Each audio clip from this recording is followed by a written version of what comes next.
ஒன்றும் தடைபடக்கூடாதுன்னு நான் நிச்சயித்திருக்கிறேன். கர்த்தரை தேடி வந்திருக்கிற நம்மை கர்த்தர் ஆசீர்வதிக்காம அவர் அனுப்புறதே கிடையாது. அவன் வெறுமையா ஒரு பாத்திரம் திரும்பி போவார். ஆண்டோடைய சமூகத்துக்கு வந்துட்டா இந்த பாத்திரம் வெறும் நாம அங்கேயும் நடப்பது வெறுமையா திரும்பி போவார். ஹல்லேலூயா. நல்ல சத்தம் ஒரு ஹல்லேலூயா சொல்லுவோம். ஹல்லேலூயா. கர்த்தர் நல்லவர், அவர் கிருபை என்றும் உள்ளது. தேவாதி தேவனை துதியுங்கள், அவர் நல்லவர், அவர் கிருபை. கர்த்தரை உயர்த்துறது, கர்த்தரை துதிக்கிறது. சூப்பர். கர்த்தரை உயர்த்துறது, கர்த்தரை மகிமைப்படுத்துறது. பாட்டு பண்ணா போதுமா இல்ல வேற ஏதாவது பண்ணுமா? ஆண்டவருக்கு நீங்க எப்படி கர்த்தரை துதிப்பீங்க? பாடி துதிக்கிறது மட்டும்தான் துதிகளா இல்ல வேற ஏதாவது இருக்குதா? கை தட்டுறது அம்மா சொல்றாங்க. சூப்பர். கர்த்தரை துதிக்கும் போது நல்ல கவனிங்க. கர்த்தரை துதிக்கும் போது, கர்த்தரை ஆராதனை செய்யும் போது ஏசப்பாவுக்கு மகிமை போகும். மகிமை அப்படின்னா என்ன? நம்ம பாஷையில சொன்னா அவர் பெருகிவிட, பெருமையா பேசுறாங்கன்னு சொல்றாங்கல்ல. ஒருத்தரை பார்த்தா நீங்க என்னன்னா இதா இருக்கிறீங்கப்பா, எவ்வளவு அழகா இருக்கிறீங்க, இல்லைன்னா எவ்வளவு அழகா உங்க வீடு இருக்கு. ஸோ அவரை புகழ்றது அவருக்கு என்ன கொண்டு போய் கொடுக்குமா? மகிமையை. சொல்லுங்க, மகிமையை கொண்டு போய் கொடுக்கும். எனக்கு கல்யாணம் ஆயிடுச்சுன்னு எதிர்பார்க்குறீங்களா? ஏன்னா சின்ன பையனை கூப்பிட்டு வந்துருக்காங்க, இந்த பையன் பேசுவாங்க பாடுவாங்க. எனக்கு 42 வயசு ஆயிடுச்சு, சரிங்களா? எனக்கு 2 குழந்தை இருக்குது, கல்யாணம் ஆகி ஒரு மனைவி இருக்கிறாங்க. ஒரு அப்போஸ்தல ஊழியத்தை ஆண்டவர் நிமித்தம் செய்துட்டு இருக்கிறோம். அப்போஸ்தல அழைப்பு இப்போதான் இதில் ஆரம்பம். சரி, பாட்டெல்லாம் ஆண்டவர் கொடுத்தாரு, அது ஒரு விஷயமா போயிட்டு இருக்கு. ஆனால் ஊழியம் வந்து அப்போஸ்தல அழைப்பு. ஸோ ஆண்டவர் அருமையாக நடத்திட்டு இருக்கிறார். கோயம்புத்தூர்ல இருக்கிறோம். இப்போ நான் பிரசனத்துக்குள்ள போகிறேன். ஸோ கர்த்தரை துதிக்கிறதுன்றதை பற்றி நம்ம பார்க்க போகிறோம். கர்த்தரை துதிக்கிறது, ஆராதிக்கிறது. நம்ம நினைக்கிறோம் பாடி தான் கர்த்தரை துதிக்க போகிறோம். இல்லை, இன்னொரு வகையில் கர்த்தரை மகிமைப்படுத்த முடியும். அதே தான் இன்றைக்கு ஆவியானவர் உங்களுக்கு கற்றுக் கொடுக்க போகிறார். ஹல்லேலூயா. நம்ம இருக்கிற இடத்துல அப்படியே கண்களை மூடுவோம். பிதாவே, இயேசு கிறிஸ்துவின் அதிகாரமுள்ள நாமத்தினாலே உங்கள் சமூகத்தில் நாங்கள் வருகிறோம். எங்களை ஒருபோதும் வெறுமையாக அனுப்புகிற தேவன் நீர் அல்ல. உங்கள் சமூகத்திற்கு வந்திருக்கிற ஒவ்வொருவரையும் கர்த்தர் ஆசீர்வதித்தே அனுப்புகிறீர். உங்கள் பிரசன்னத்தின் ஆசீர்வாதம், உங்கள் பிரசன்னத்தின் ஆசீர்வாதம் எங்களுக்கு இருக்கிறபடினாலே நாங்கள் உங்களை நன்றி செலுத்துகிறோம். 2 பேர் கூட நாங்கள் இருக்கிறேன்னு சொல்லியிருக்கிறார். அவர் நல்லவர், அவர் நல்லவர். கூட்டத்தை அவர் எதிர்பார்க்கறது இல்லை. அவர் பிள்ளைகள் அவருடைய நாமத்தினாலே கூடும்போது இருக்கிறேன்னு சொன்னீங்களே, நீங்க இங்க இருக்கிறதற்காக நன்றி. இந்த சபையை கர்த்தர் ஆசீர்வதித்திருக்கிறபடினாலே நன்றி. இந்த 2 நாட்களும் கர்த்தர் செய்ய போகிறதை ஆண்டவரை நாங்கள் எதிர்பார்த்து கொண்டிருக்கிறோம். கர்த்தருடைய ஆவியானவர் கிரியை செய்கிறதற்காக நாங்கள் வாஞ்சியுள்ளவர்களாக இருக்கிறோம். பரிசுத்த ஆவியானவர் எங்கள் நடுவிலே பலத்த காரியங்களை நடப்பிக்க வேண்டும் என்று சொல்லி நாங்கள் காத்திருக்கிறோம். ஹல்லேலூயா, ஹல்லேலூயா. எங்களுடைய இருதயமும் எங்களுடைய செவியும் விருத்த சேதனமாகட்டும், அது ஆயத்தமாக இருக்கட்டும். கர்த்தருடைய வார்த்தை விதைக்கோப்பாக இருக்கிறது, அது விதைக்கப்படுகிறது, அது ஆழமாக விதைக்கப்படட்டும். நல்ல கவனிக்கக்கூடிய திறனை எங்களுக்கு கொடுங்கப்பா, கவனத்தை எங்களுக்கு கொடுங்க. எங்கள் சிந்தையை ஒருமுகப்படுத்துங்க. தாழ்மை எங்களுக்கு கொடுங்க. கர்த்தருடைய வார்த்தை கீழ்ப்படியும்படி எங்களை ஒப்பு கொடுக்கிற தாழ்மை எங்களுக்கு கொடுப்பீங்க. ஆசீர்வதிங்க, கனப்படுத்துங்க. வார்த்தை பெருகட்டும், வார்த்தை பலன் கொடுக்கட்டும். இயேசு கிறிஸ்துவின் நாமத்தில் பிதாவே, ஆமென். ஹல்லேலூயா, ஹல்லேலூயா.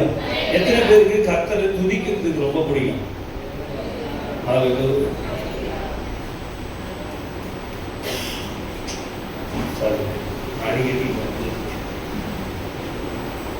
நம்ம நிறைய பேர் இப்போ இந்த மாதிரி உபவாச கூட்டங்களுக்கு வரும்போது நம்முடைய பிரச்சனைகளுக்கு தீர்வுக்காக வருவோம். ஆமாவே இல்லைங்களா? ஆமாவே இல்லைங்களா? தேவ சமூகத்துக்கு எப்போ வரும்போது நம்ம எதுக்காக வரோம்? 30 வருஷம் சர்ச்சுக்கு வந்தாலும் நம்ம இந்த பழக்கம் மாற மாட்டேங்குது. என்னது? எனக்கு ஒரு அற்புதம் சொல்லுங்க. யாரோ ஒரு ஜபம் கூட பண்ணிட்டு இருந்த மாதிரி எனக்கு கேட்டுச்சு இல்லையா?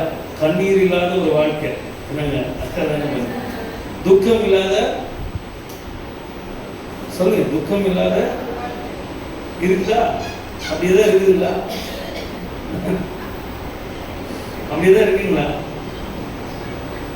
பிரச்சனைய தூங்குறவங்க தெரியும், தூங்க விட மாட்டேன். நான் வேற எழுப்பிடுவேன், புரட்டி விட்டீங்கன்னா உங்க மூக்கில் வந்து மைக் வச்சிருக்கு, எல்லாருக்கும் ஆடியோவில் ரெக்கார்ட் ஆகிடும் பாருங்க.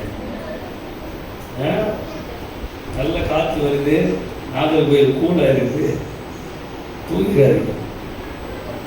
சரிங்களா? பிரச்சனையா பார்க்கறது தான் பிரச்சனை. பிரச்சனை அல்ல. இது ஸ்பீடா சொல்ல போறோம். என்ன பத்தி? நீங்க இப்ப அழுதீங்க பாரு, எதுக்கு அழுதீங்கன்னு எனக்கு தெரியல. பாருங்க, நமக்கு ஏகப்பட்ட பிரச்சனை இருக்கு குடும்பத்தில்.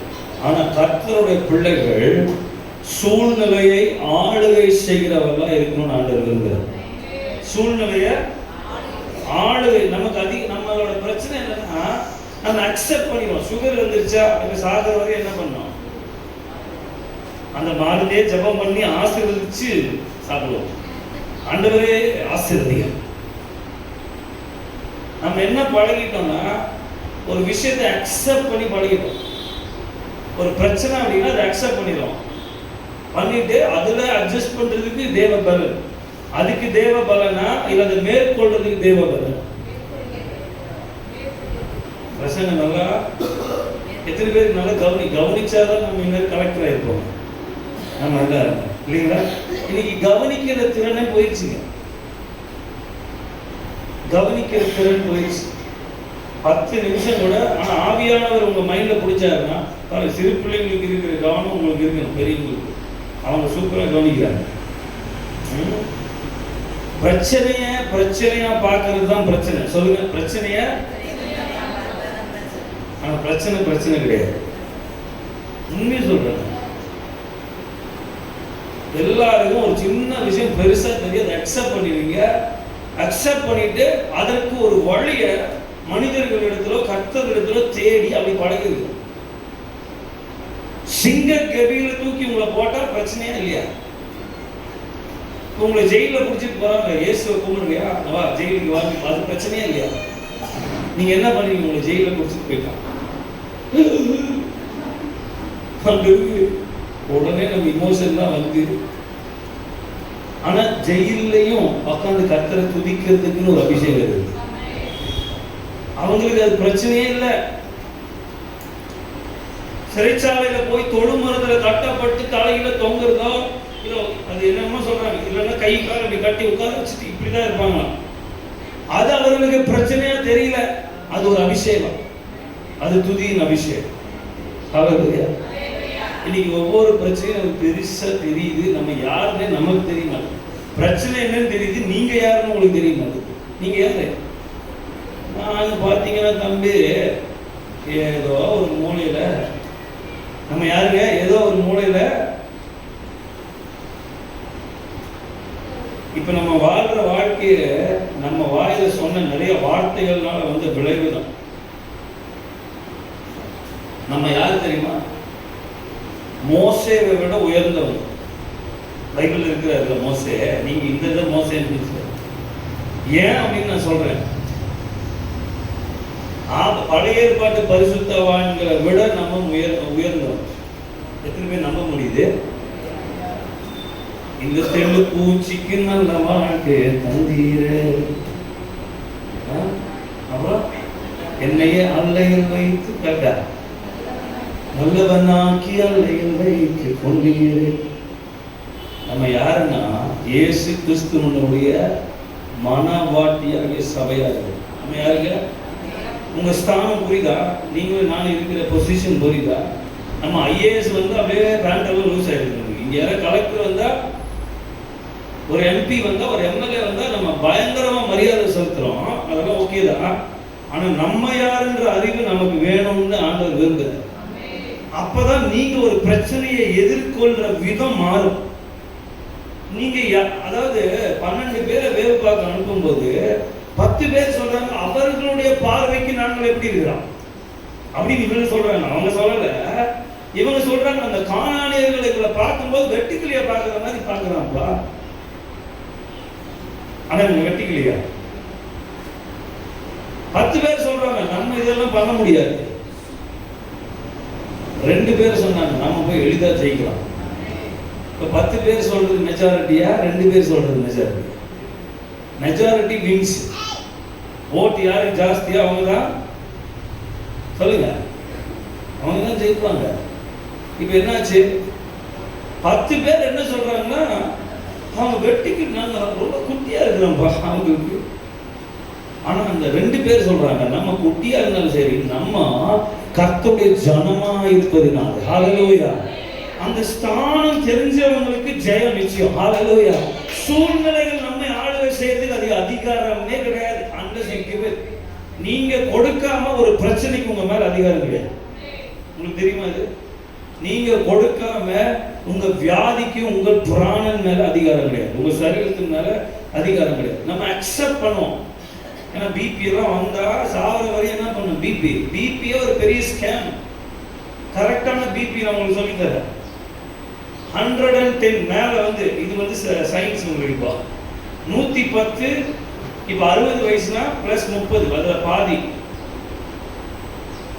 வெயிட் 110 பிளஸ் வெயிட்டை பொறுத்து அதுல பாதி வந்து அதுதான் உங்க டாப் பிபி. என்னன்னா பிபி ஒரு காலத்துல ஐயாவுக்கு தெரியும், ஒரு காலத்துல நார்மலே ஜாஸ்தியா இருந்துச்சு. அது 160க்கு மேல இருந்து அது நார்மலா இருந்துச்சு. இப்போ எவ்வளவு நார்மல்?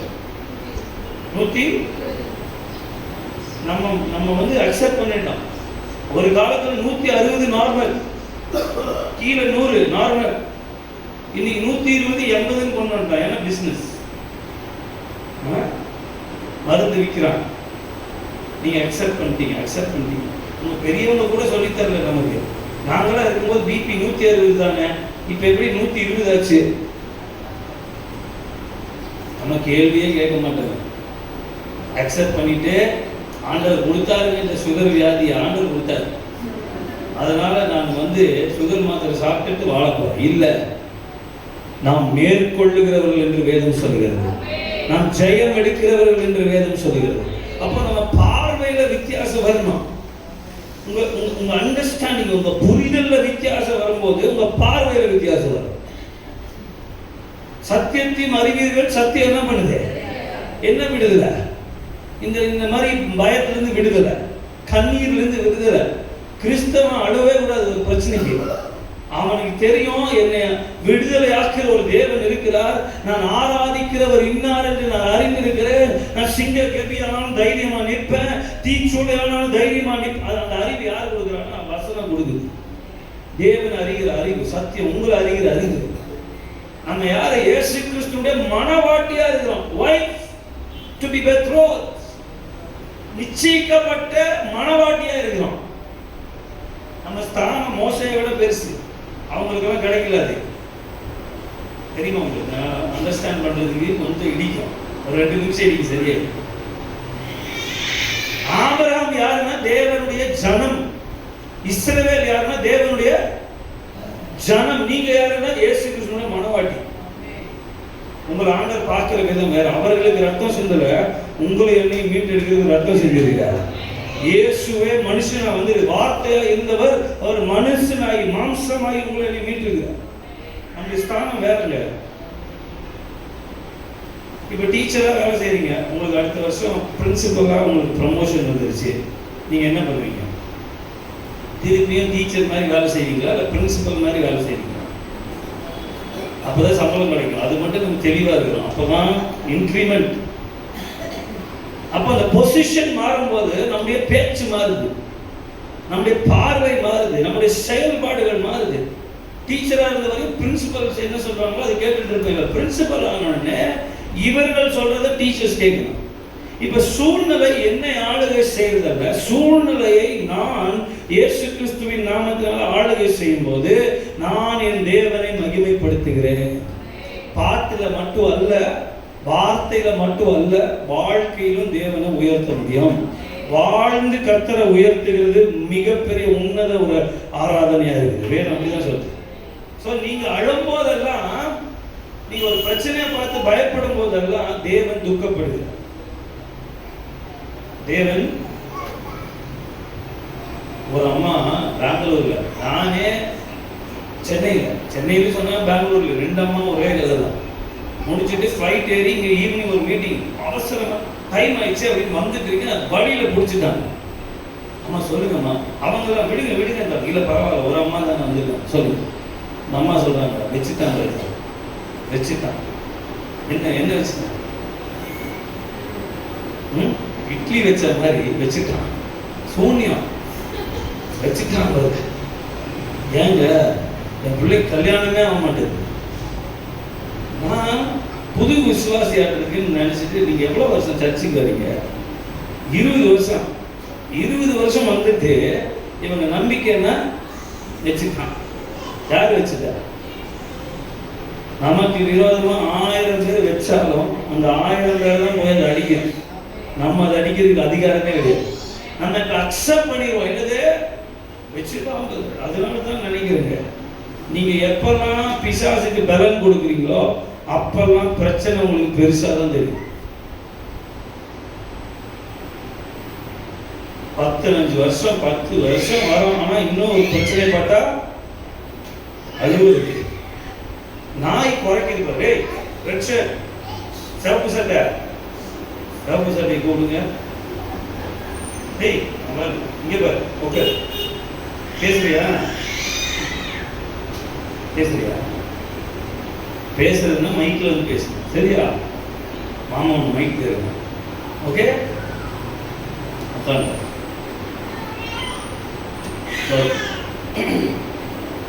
கர்த்தருடைய கிருபை பாருங்க, நம்ம மேல மேற்கொள்ளுகிறவர்களா இருக்கணும்னு எதிர்பார்க்க. பாவத்தையும் சாபத்தையும் பாதாளத்தையும் பிரச்சனைகளை இன்னைக்கு விட்டா நம்மள மாதிரி அழுகிறதுக்கு ஆளே கிடையாது. ஒரு பிரச்சனை நீங்க பார்க்கும்போது நீங்க என்ன முதல்ல பேசுறீங்களோ அதுதான் உங்க ஆவிக்குரிய தரம்.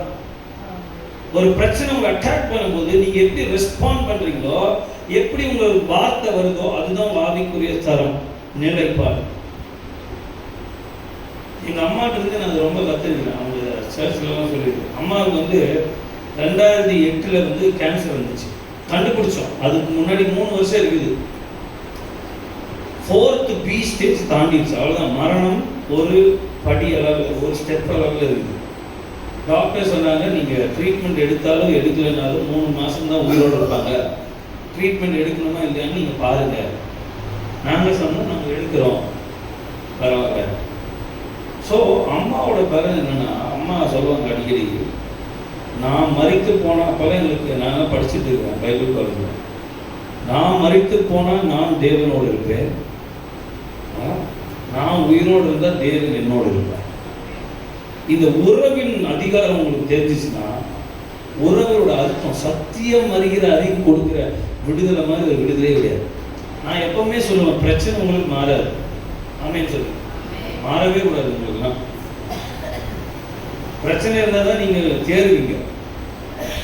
இப்போ இந்த பிரச்சனைக்கு ஜெபிக்கிறீங்க, இது சரியாகுது, இன்னொரு பிரச்சனை வருமா வராது? நீங்கள் சொல்லுவீங்க, எனக்கு வருமா வராது? வருமாமா? அவங்க சொல்கிறாங்க, குட்டீஸ் சொல்கிறாங்க, பிரச்சனை இன்னும் வருமா? அப்போ திருப்பி என்ன பண்ணுவீங்க? அதுக்கு ஹலோ, தூங்கக்கூடாது, இப்போ மூக்கிட்ட மைக் வர போகுது. இதனால தாங்க எவ்வளோ வருஷம் சர்ச்சைக்கு வந்தாலும் நமக்கு பலன் வர மாட்டேங்குது. ஏன்னா இதுதான், விதைக்கிற நேரத்தில் தூங்கிட்டீங்கன்னா அறுவடை இருக்காது. நீங்கள் அறுக்கிறதுக்கு அறுவாள் எடுத்துட்டு போனால் வெறும் காடு தான் இருக்கும். ஏன்னா விதைக்கிற நேரத்தில் நீங்கள் என்ன பண்ணிட்டு இருந்தீங்க? தூங்கிட்டு இருந்தீங்க. நீர் பாய்ச்சிக்கிற நேரத்தில் விதை இருந்தால் தான் நாங்கள் வளரும். எல்லா இடத்துலையும் தண்ணி அடிப்பார் விவசாயி, ஆனால் எங்கே விதை இருக்கோ அங்கே தான் முளைக்கும். ஸோ கர்த்தருடைய வார்த்தை விதைக்கப்படுகிற நேரத்தில் பிசாசனுடைய தந்திரங்களுக்கு நீங்கள் எதிர்த்து சவாலாக நிற்க வேண்டியது கட்டாயம். சிந்தையில தான் விளையாடுவோம். பக்கத்தில் வெளி கொடுக்கணும். நம்ம நான் கோயம்புத்தூர்லேருந்து ஆந்திரா போய், அம்மா இங்கே பாருங்க, நம்ம ஸ்டைல் இருக்கும். கோயம்புத்தூர்லேருந்து ஆந்திரா பிரதேஷ் போயிட்டு அங்கிருந்து 10 மணி நேரம் பஸ்ஸில் வந்துருக்கு. உங்களுக்கு கர்த்தருடைய வார்த்தையை கொண்டு வந்துருக்கு. ஹல்லேலூயா. நல்ல ஓரமாக ஒரு சேரை பிடிச்சி, நீ பூமியில பிரசங்கம் பண்ணுப்பா, நான் பரலோகம் போயிட்டு வந்துடுறேன் இல்லைங்களா? எல்லாருக்கும் உங்களுக்கு கஷ்டமாக தான் இருக்கும். அது ஃபேன் வேற போட்டுருக்குது, கிளைமேட் நல்லா இருக்குது, இந்த தம்பி வாய்ஸ் நல்லா இருக்குது, நல்ல தாளாட்டுற மாதிரி பேசுகிறாப்புல. தூங்கி எந்திரிப்போம் ஒரு மணி நேரம், முடிச்சோன்னே டீ கொடுப்பாங்க, குடிச்சிட்டு சாயந்தரம் வந்து தூங்குவோம். வீட்டில் தூங்கிட்டு வாங்க, மீட்டிங்லாம் இருக்கும்போது ஆயத்தமாக வரணும். அப்படின்னா என்னங்க, நம்ம எந்திரிச்சு குளிச்சு ரெடி ஆகிறது மட்டும் இல்லை, அங்கே போய் நான் எப்பவுமே தூங்குவேன், இது ஸ்பெஷல் மீட்டிங், இன்னைக்கு தூங்க மாட்டேன். அப்போ நான் என்ன பண்ணுவேன், ராத்திரியே இதுதான் ஆயத்தமா இருக்குது, இதுதான் ஆசையா வருது, என்ன சாரி போடலாம், அதுல ஆயத்தம். உங்க ஆவிய ஆயத்தம் பண்றது, உங்க ஆத்மாவை ஆயத்தம் பண்றது. எப்பவுமே நடக்கிற மாதிரி எல்லாம் நான் வாஞ்சை உள்ளவனா, வறண்ட நிலம் தண்ணீருக்காக ஏங்குகிறது போல என் ஆத்மா தேவனுக்காக ஏங்க போகுது. ஹalleluya, ஹalleluya சொல்லுங்க சத்தம். நல்ல கரங்களை உயர்த்தி எல்லாரும் ஹalleluya, ஹalleluya. கர்த்தர் நல்லவர் எத்தனை பேர் சொல்றீங்க? அவர் ஒன்றையும் தீமைக்காக செய்கிறவர் அல்ல அப்படின்னு எத்தனை பேர் சொல்றீங்க? எல்லாம் நன்மைக்காக செய்கிறவர். பக்கத்துல பார்த்து சொல்லுங்க. இனி அடிக்கடி உங்களுக்கு பக்கத்துல பார்க்க சொல்லுங்க, என்ன தூங்கிடுவாங்க. பக்கத்துல எழுப்பி சொல்லுங்க, உன் கர்த்தர் சகலத்தையும் நன்மைக்கு எதுவாக செய்கிறார். அந்த பாட்டியை மட்டும் மன்னிச்சு விட்டுருக்கிறேன், அவங்க தூங்கி வரட்டும், 3வது வாரம் போயிட்டு வரட்டும்.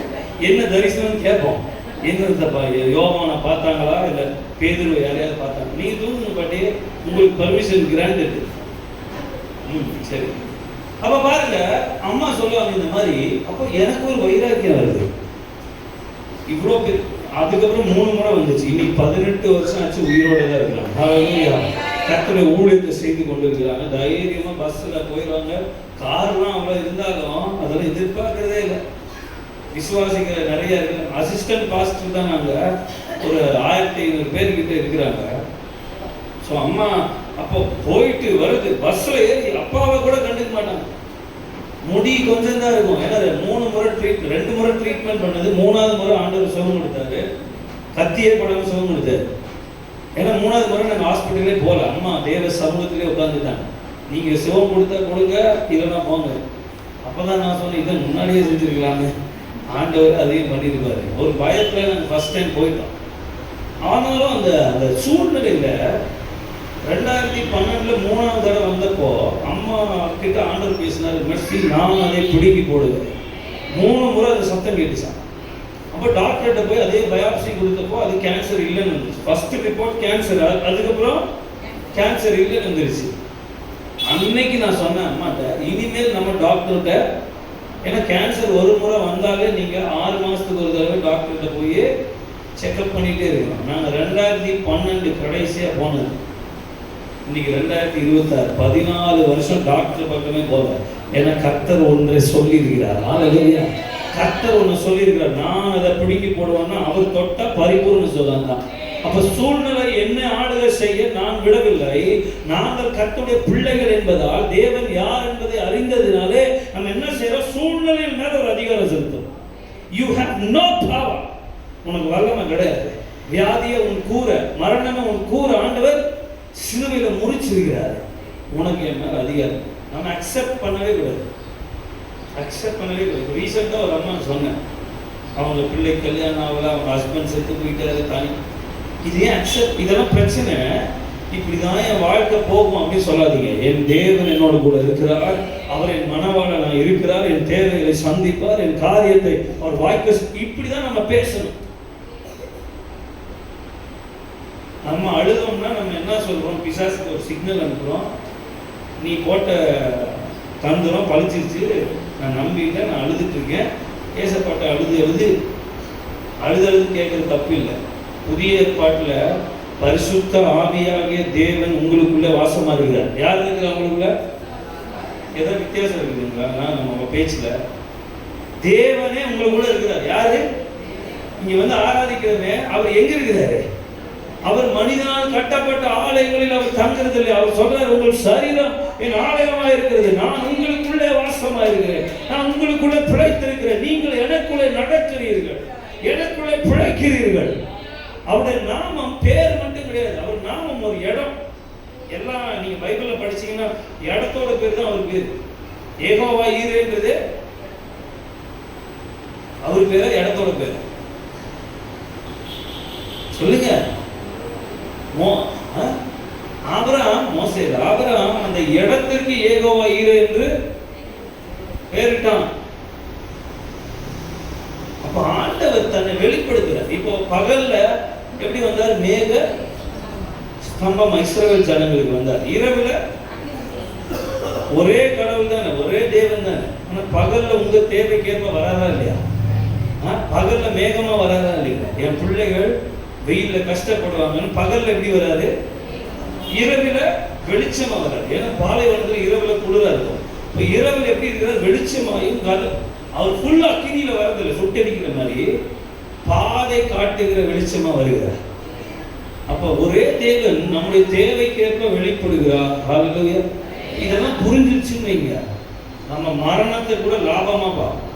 மரணம் எப்படி? 10 ரூபாய் போட்டா 15 ரூபாய் கிடைக்குமா? அதான் நமக்கு லாபம். பவுல் சொல்றாரு, கிறிஸ்து எனக்கு ஜீவன், சாவு எனக்கு ஆதாயம்னா என்னங்க? லாபம். It's a profit. ஏன் அது லாபம்? நான் மரித்து போனா நான் இயேசுவோட இருப்பேன், அதனால எனக்கு லாபம். அவர் ஒரு இடத்துல எழுதுறாரு, இந்த தேகத்தை விட்டு பிரியும் நாள் எப்பொழுது வரும்? அவர் சொல்றாரு, எப்போ நான் இந்த தேகத்தை விட்டு பிரிஞ்சு இயேசுவோட இருப்பேன். என்னோட ஊழியம் வந்து பிரச்சனைக்கு பதில் கொடுக்குற அந்த ஒரு சைடு இருக்குது. நேற்று கூட 2 பிசாசு ஓட்டுங்க அந்த சபையில். ஆனிவர்சரி 33வது ஆனிவர்சரியில் 2 பிசாசு ஆடிடுச்சு. என்ன ஆனிவர்சரி ஃபங்க்ஷன் வந்து பேய் ஓட்டுற கூட்டமாக மாறிடுச்சு.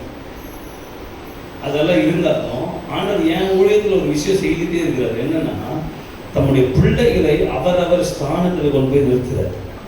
அவர்களை பலம் உள்ளவர்களை மாற்றுறார், தைரியம் உள்ளவர்களை மாற்றுறார், அதிகாரம் உள்ளவர்களை பிசாசை பார்த்து கடிந்து கொள்ளும்படி கர்த்தர் நம்மை தைரியப்படுத்தி பலப்படுத்துகிறார். நம்ம ஸ்தானம் தெரியாததான் நம்ம பயந்துட்டு இருக்கிறோம். இப்போ நாய் வந்து குறைக்குது. உங்களுக்கு துரத்திருக்கா பாப்பா? நாய் துரத்திருக்கா? துரத்திருக்கு. இப்போ நாய் குறைக்குது பாருங்க. எதனால குறைக்குது? துரத்துது. எதனால? நம்மளை பார்த்து நாய் பயந்து நம்மளை பார்த்து குறைக்குது. ஆனால் நமக்கு நாய் குறைக்கிறதுனால நம்ம பயந்து நம்ம ஓடணும். இதே தான் பிசாசும் பண்றான் உங்களை. அதாவது ரகசியம் தெரியாதவங்க பயந்து போவாங்க. ஹல்லேலூயா. உங்களுக்கு இன்னும் புரியல? ரகசியம் தெரியாதவங்க பயந்துடுவாங்க.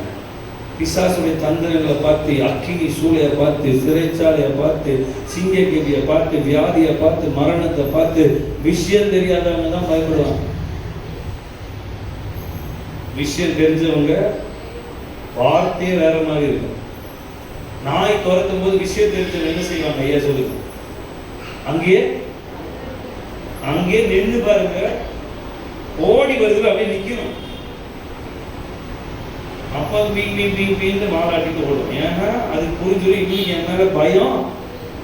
ஓடினீங்கன்னா துரத்திட்டு வந்து கடிக்கும். நின்று திரும்பினீங்கன்னா அது பயந்துடும். ஏன்னா இவனுக்கு என் மேல பயம் இல்லை. உனக்கும் இப்ப பயம் இல்லை. ஹல்லேலூயா. நல்லா கவனிப்பீங்களா ஐயா பேசுறதுலாம்? கர்த்தருடைய வார்த்தை நல்ல ஆழமா கவனிக்கணும். அப்பதான் பலன் உண்டா. ஹல்லேலூயா. நல்ல சத்தமா ஒரு 2 ஹல்லேலூயா சொல்லுங்க.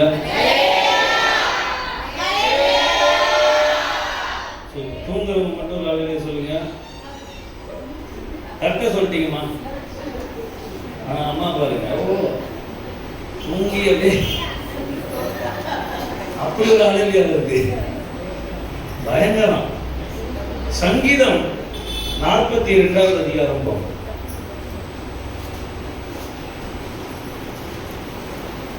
இங்க தாவீது இந்த சங்கீதத்தை எழுதுறார். கோராகின் புத்திரரில் உள்ள ராகத்தலைவனுக்கு ஒப்புவிக்கிறார்.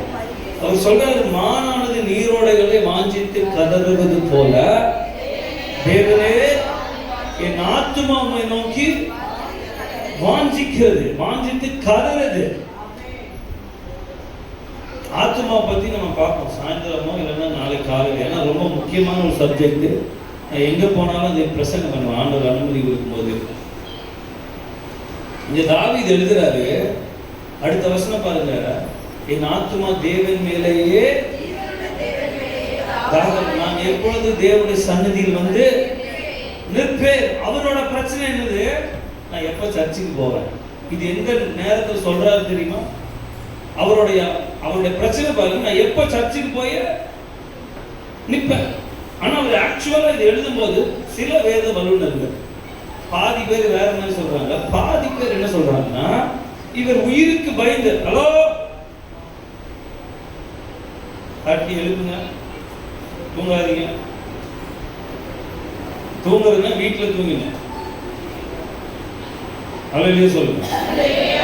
ரொம்ப ஸ்ட்ரிக்டா இருக்காரு, நான் ரொம்ப காமெடியா இருக்கு. உங்க வீடு தான் ஸ்ட்ரிக்டா இருக்க வேண்டியது. அவன் எல்லாம் கஷ்டப்பட்டு ராத்திரி ஜபமா, ஆமா இல்லையா, இங்க இல்லையா, அங்க அங்க இல்லைங்களா. தாவீது உயிருக்கு பயந்து ஓடிக்கொண்டு தன்னை குகைகளிலும் மலைகளிலும் மறைஞ்சு இருக்கும் போது எழுதின சங்கீதம்னு சொல்றாங்க.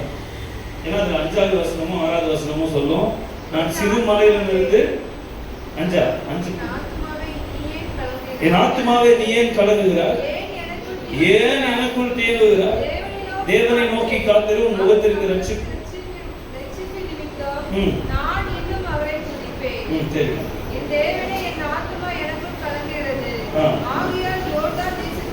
யோர்தான் தேசத்திலும் எர்மோன் மலைகளிலும் சிறு, இப்படி இதை வச்சுதான் வல்லுநர்கள் சொல்றாங்க. இவர் அப்படியே பயந்து ஓடினார் பாருங்க. 2 முறை ஓடினார். ஒன்னு அப்சலோமுக்கு பயந்து ஓடினாரு, இன்னொன்னு சவுலுக்கு பயந்து ஓடினார். மேபி இது சவுலுக்கு பயந்து ஓடின கதையா இருக்கலாம். அவர் பயந்து உயிருக்கு பயந்து ஓடிக்கொண்டிருக்கும் போது, இப்பெல்லாம் இந்த மாதிரி வரதில்லை ஆட்கள் நம்மளை தேடி. இந்த கலவரம் கோயம்புத்தூர்ல நடந்துச்சு பாருங்க, குண்டு வெடிப்பு சமயத்துல எத்தனை பேருக்கு ஞாபகம் இருக்கு? நான் கோயம்புத்தூர்ல தான், நாங்கள் எல்லாம் பாஸ்டர்ஸ் எல்லாம் ரொம்ப பயந்துருந்தாங்க. அதுல இஸ்லாமியர்கள் பிடிக்கிறதுக்காக நம்ம இந்து மக்கள் வந்து நிறைய பேர் வந்து பாஸ்டர்ஸ் வீடை வந்து அடிச்சு அங்க சிலர் தங்கி இருக்கிறாங்க நம்பி எங்க வீட்டை சுத்திட்டான் அருவாள் கொடுவாவோட. எங்க வீட்டுல ஒரு பெரிய ஜன்னல் இருக்கும், ஒரு 10க்கு 6 மாதிரி. அந்த ஜன்னல் அப்படியே தெரியுது, அருவாள் கொடுவாள். அப்புறம் ஒருத்தர் வந்து சொல்றான், இந்த பாஸ்டரோட அந்த பாஸ்டர் வீட்டு கதவெல்லாம் அடிச்சு நொறுக்கி பயம். அந்த மாதிரி வரும்போது இவருடைய ஜபம் எப்படி இருக்குன்னா, நான் எப்ப சர்ச்சுக்கு போவேன்னு தெரிகிறது. இது கரெக்டா இருந்த ஜபம் கரெக்டா இருக்கீங்களா? நீ உங்களை அந்த மாதிரி கொண்டு போய் அடிக்க கூட்டு போனா உங்க ஜபம் எப்படி இருக்கு? என் ஜபம் எப்படி இருக்கும்?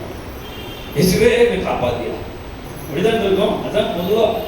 ஆனா கர்த்தரை அறிஞ்சவன், அந்த உறவை நம்பினவன் பாருங்க, எப்போ நான் சர்ச்சுக்கு வருவேன், அப்பெல்லாம் ஒரு சர்ச்சு தான், ஒரே ஒரு ஆலயம் தான். நான் எப்போ ஆலயத்துக்கு போய் நிற்பேன், எப்போ தேவனுடைய சன்னதியில போய், இது என்ன கவலை? எப்படி இவங்க இப்படி சொல்ல முடியுது?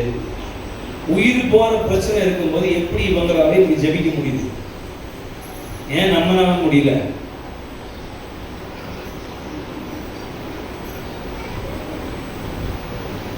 பிரச்சனைக்கு ஏதோ தீர்வு தருவான்னு பார்த்தா இயேசுவின் கண்ணீரை தொடக்கி, நமக்கு ஆண்டவர் 2000 வருஷமா தொடச்சிட்டே இருக்கிறாரு. அவர் தொடக்கிறது நிப்பாட்டணும்னு நான் சொல்றேன். யுத்த புருஷர்கள் எழும்ப வேண்டிய காலம் இது, யுத்த ஸ்திரீக்கள் எழும்ப வேண்டிய காலம். கர்த்தரோடு சேர்ந்து தேவர் ராஜ்யத்திற்காக யுத்தம் பண்ணுகிறவர்களை எழுப்புகிற காலத்துல இன்னைக்கு சபையில குழந்தைகளை எழுப்பிட்டு இருக்கோம்.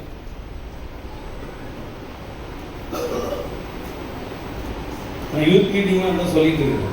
டான்ஸு ஸ்கிட்டு போடுறதெல்லாம் நிப்பாட்டிட்டு யுத்த சேனை எழுப்புகிற ஒரு பட்டறையா இருக்கட்டும். கர்த்தருடைய ராஜ்யத்தினுடைய வல்லமையை பேசுங்க ஜனங்களுக்குள்ள. ஹல்லேலூயா, ஹல்லேலூயா. பிரச்சனை போனா இன்னொன்று வருங்க. எப்ப ஜெயம் தெரியுமா? நீங்க பிரச்சனை பார்க்கிற விதம் மாறும்போது ஜெயம் உங்களுக்கு இருக்கு. அப்ப மாறாதா தம்பி? அதெல்லாம் மாறும், எல்லாம் மாறி ஆண்டவர் துவம்சம் பண்ணுவாரு. சிறைச்சாலைக்குள்ள போடுவாங்க, அப்படிதான் வேதம் சொல்லுது. உங்களுக்கு உபத்திரவம் உண்டு, ஆனா ஜெயம் என்னன்னா சிறைச்சாலையின் சங்கிலிகள் தானாய் கலண்டு விடும், சிறைச்சாலையின் அஸ்திவாரங்கள் தானா அசையும். கர்த்தருடைய பிள்ளை இருக்கிற இடத்துல அற்புதம் தானா நடக்கணுங்க. அதுதான் நம்ம மேல இருக்கிற ஸ்தானத்தினோட அபிஷேகம். சிங்கத்தின் வாய்கள் அது கட்டப்படும். தானியேல் உள்ள வரும்போது கட்டப்படும், மற்ற யாரும் வந்தா பீறி போடும். இப்ப தேவ பிரசன்னத்தை சுமக்கிறவன் சூழ்நிலை எந்த சூழ்நிலையா இருந்தாலும் அந்த போன ஜெயம்தான் நமக்கு அது புரிய மாட்டேங்குது. புரியாததுனால சிறைச்சாலை என் மீது அதிகாரம் செலுத்துது, என் கடன் என்னை அதிகாரம் செய்ய, என் வியாதி என்ன விழுக பார்க்குது. கடன் பிரச்சனை தீர்றதுக்கு ஒரே வழி இனிமேல் கடன் வாங்காம இருக்கு. அவ்வளவு. எங்க அப்பாவுக்கு கொரோனா வந்துச்சு.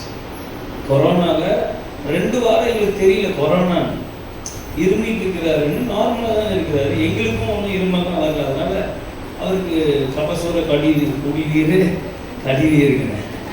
கபசூர குடிநீர் அப்புறம் நிலவேம்பு கஷாயம் கொடுத்து மெயின்டைன் பண்ணிட்டு இருந்தோம். அப்புறம் 2 வாரத்தில் அவரே சொன்னார் எனக்கு முடியல, ஹாஸ்பிட்டல் கூட்டிட்டு போங்க.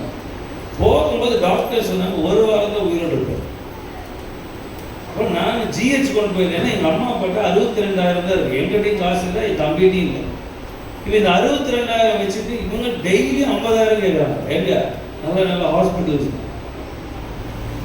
நான் ஜிஹெச் கொண்டு போகலான்னு இருக்கும்போது எங்கள் பாஸ்டர்மா, பெரிய பாஸ்டர்மா ஃபோன் பண்ணி சொன்னாங்க, எங்களால் முடிஞ்சது செய்கிறோம், நீ நல்ல ஹாஸ்பிட்டல் கூப்பிட்டு போ.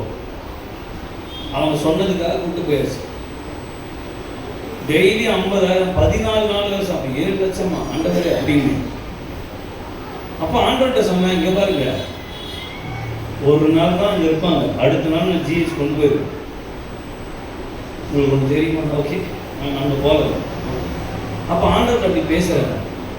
அப்போ ஜிஹெச் அடுத்த நாள் கொண்டு போவோம். அப்போ நைட் அட்மிட் பண்ணிவிட்டு நாங்கள் போயிட்டோம். நைட்டு போயிட்டு 12:30 அட்மிட் பண்ணோம். வீட்டுக்கு போய் ஜெபிக்கிறோம். அம்மா, நான், தம்பி உட்காந்து ஜெபிக்கிறோம். அப்போது ஆண்டவர் எனக்குள்ள ஒரு வசனம் போடுறார், பொன்னும் வெள்ளியும் உம்முடையது, பொன்னும் வெள்ளியும் உம்முடையது. அதனால எனக்கு மனுஷன்கிட்ட கடன் வாங்குறதே பிடிக்காது. அதுக்கு பட்டினி கிடப்பினே ஒழிய ஒரு மனுஷன்கிட்ட போய் நிற்க மாட்டேன். என்னுடைய ஏன்னா என் தேவன் யாருன்னு எனக்கு தெரியும். நான் போய் கடனுக்கெல்லாம் நிற்கிறது இல்லை. ஸோ என்னாச்சு, எங்கள் நைட்டு ஜெபிக்கிற இதெல்லாம் முடிச்சுட்டு அவங்களே தூங்குறாங்க. நான் போய் என்ன ஜெபிச்சேன்னா, எங்கள் அப்பா மறித்து போனதும் பரவாயில்ல, நான் ஜிஹெச் கொண்டு போவேன். ஆனால் ஒரு மனுஷன்கிட்ட போய் நின்று காசுக்கு நிற்கலாம். அப்போ தான் அப்பா ஒரு புது காரம் வாங்கியிருந்தார். அதை விற்கலாம், எங்களுக்கு காசு தரக்கு நிறைய பேர் இருக்கிறாங்க. ஏன்னா எங்கள் சர்ச்சில் நிறைய பெரிய பணக்காரங்க வராங்க. அவங்கள்ட்ட கேட்டால் கூட கொடுப்பாங்க, அப்புறம் கொடுங்கன்னு சொல்லுவாங்க. ஆனால் எனக்கு இதில் உடன்பாடே கிடையாது. ஏன்னா என் கர்த்தர் என்னை அழைத்தார், எங்கள் குடும்பத்தை அழைச்சாருன்னா, ரட்சித்து இருக்கிறாருன்னா, நான் அவர் பிள்ளையா இருக்கிறேன், இல்லைன்னா நான் அவர் மனவாட்டியா இருக்கிறேன்னா அவரோட கடமை என்ன போஷிக்கிறது.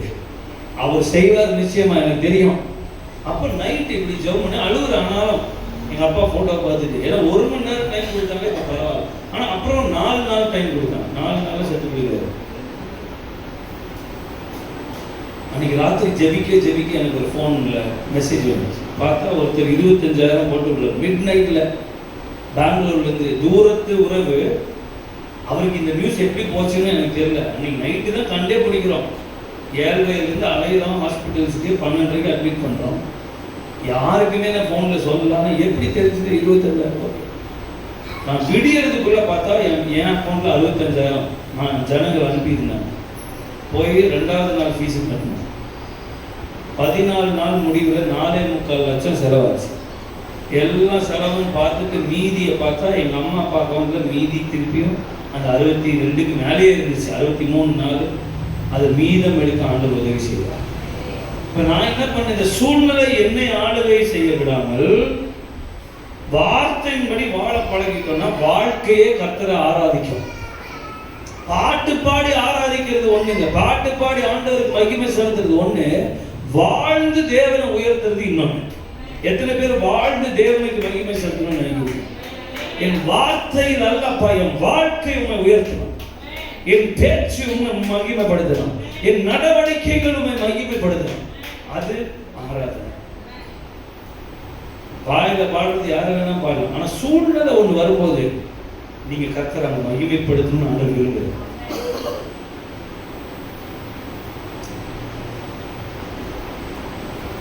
எங்க அப்பா 4வது நாள் ஆண்டவர் பேசினாரு, இவர் உயிர் எடுக்க மாட்டேன், முதிர் வயதுல தான் சாவாருன்னு ஆண்டவர் பேசினார். 5வது நாள் என்ன பண்ணோம், சிக்கன் எடுத்து சமைச்சோம்.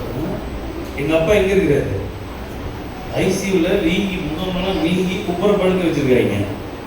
நான் இங்கே சிக்கன் சமைச்சோடனே பக்கத்து வீட்டில் வந்து கேட்டாங்க, என்ன அப்பா வந்துட்டாரா?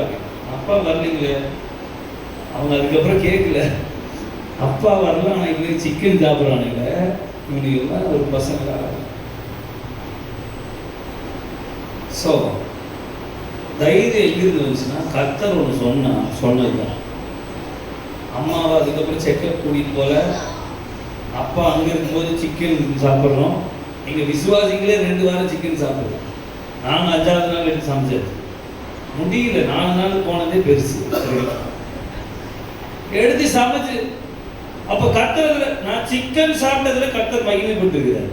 ஏன்னா இவன் மரணத்தையே பயப்படாம, உங்க அப்பாவோட மரணத்துக்கு பயப்படாம, நான் சொன்ன வார்த்தை கனப்படுத்தி இவன் சிக்கன் சமைக்கும் போது அவர் நாம மகிமைப்படுது. உங்களுக்கு தெரியுமா, நீங்க சமைக்கும் போது மகிமைப்படுது. எப்ப டெய்லி சமைக்கும் போது அல்ல, இந்த மாதிரி சூழ்நிலைகள் மத்தியில நீங்க கர்த்தருடைய வார்த்தை உயர்த்தும் போது அவர் மகிமைப்படுகிறார். பாடணுன்றது கொஞ்சம் தான், பாட்டு கொஞ்சம் தான் பகுதி. பாடி கர்த்தரை உயர்த்தி ஏமாற்ற முடியாது. மத்தேயு 15:8 சொல்றாரு, மக்கள் என்ன பண்றாங்க, நாவினால் என்ன உயர்த்துறாங்க, உதடுகளினால் என்னை கனம் பண்றாங்க, இருதயமோ அப்படிப்பட்ட துதியில் அவர் பிரியமா இருக்கிறதே கிடையாது. அவரை ஏமாற்றவும் முடியாது. அப்படின்னா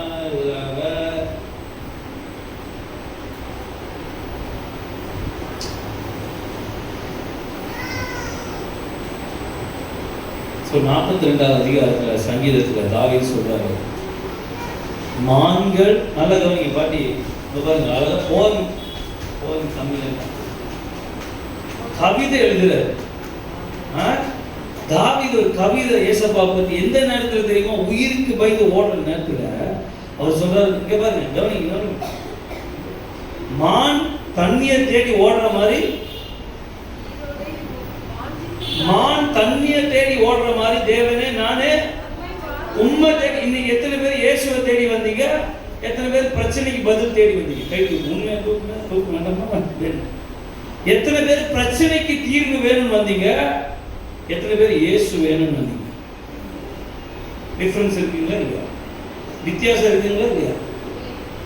அவர் மரணத்திற்கான பிரச்சனை இருக்கும்போது அவர் சொல்றாரு, என் ஆத்மா மான் தேவன் தண்ணியை தேடுறது மாதிரி. ஏன்னா அவருக்கு மனந்தரத்தில் ஆடு மேய்ச்சப்போ மான் அப்படி ஓடும், கூட்டமா தண்ணியை தேடி ஓடுறதை பார்த்து அதை வச்சு எழுதுறாரு, மான் தண்ணியை தேடுறது மாதிரி நான் உண்மை தேடுறேன் ஐயா. அவங்களுக்கு தாங்க ஒரு குறைவு கிடையாது. சிங்கம் தாழ்ச்சி அடைந்து, சிங்க குட்டிகள் தாழ்ச்சி அடைந்து பட்டினி கிடக்கும். ஆனால் கர்த்தரை தேடுகிறவர்களுக்கோ நாங்கள் சீக்கிரம் முடிக்க போறோம். சரிங்களா? சீக்கிரம் முடிச்சுக்கோங்க. எனக்கு ஃப்ளோ இல்லைன்னா முடிச்சுட்டு நான் நம்மளை பாடிட்டு நான் அனுப்பிடுறேன். ஓகே,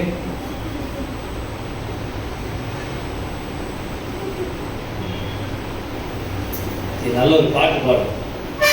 தூங்குறவங்க எந்திரிச்சுவாங்க, கவனம்லாம் சிதறாம. ஹல்லேலூயா, ஹல்லேலூயா. இது கைதட்டி பாட்டு அப்பதான் எந்திரிக்கும். நீங்க அங்கே தட்டினீங்க, நீங்க கைதட்டணும். நல்லா கை தட்டி தெரிஞ்ச பாட்டு பாடணும். ஹல்லேலூயா. இந்த கண்மலையானவரே, நல்லா கை தட்டி பாடுங்க. தெய்வம் நீரே, கண்மலையானவரே, என்னை காக்கும் தெய்வம் நீரே, வல்லமை மாட்சிமை நிறைந்தவரே, மகிமைக்கு பாத்திரரே, வல்லமை மாட்சிமை நிறைந்தவரே, மகிமைக்கு பாத்திரரே, ஆராதனை உமக்கே, ஆராதனை உமக்கே, ஆராதனை உமக்கே, ஆராதனை உமக்கே, ஆராதனை உமக்கே. ஹல்லேலூயா. ரக்கலரஷேர ஓ ஆராதனை உமக்கே, ஆராதனை உமக்கே. இந்த உயிருள்ள நாட்களெல்லாம் உம்மை புகழ்ந்து பாடிடுவே, எந்த உயிருள்ள நாட்களெல்லாம் உம்மை புகழ்ந்து பாடிடுவே. ராஜா நீ, ராஜா நீ செய்த நன்மை என்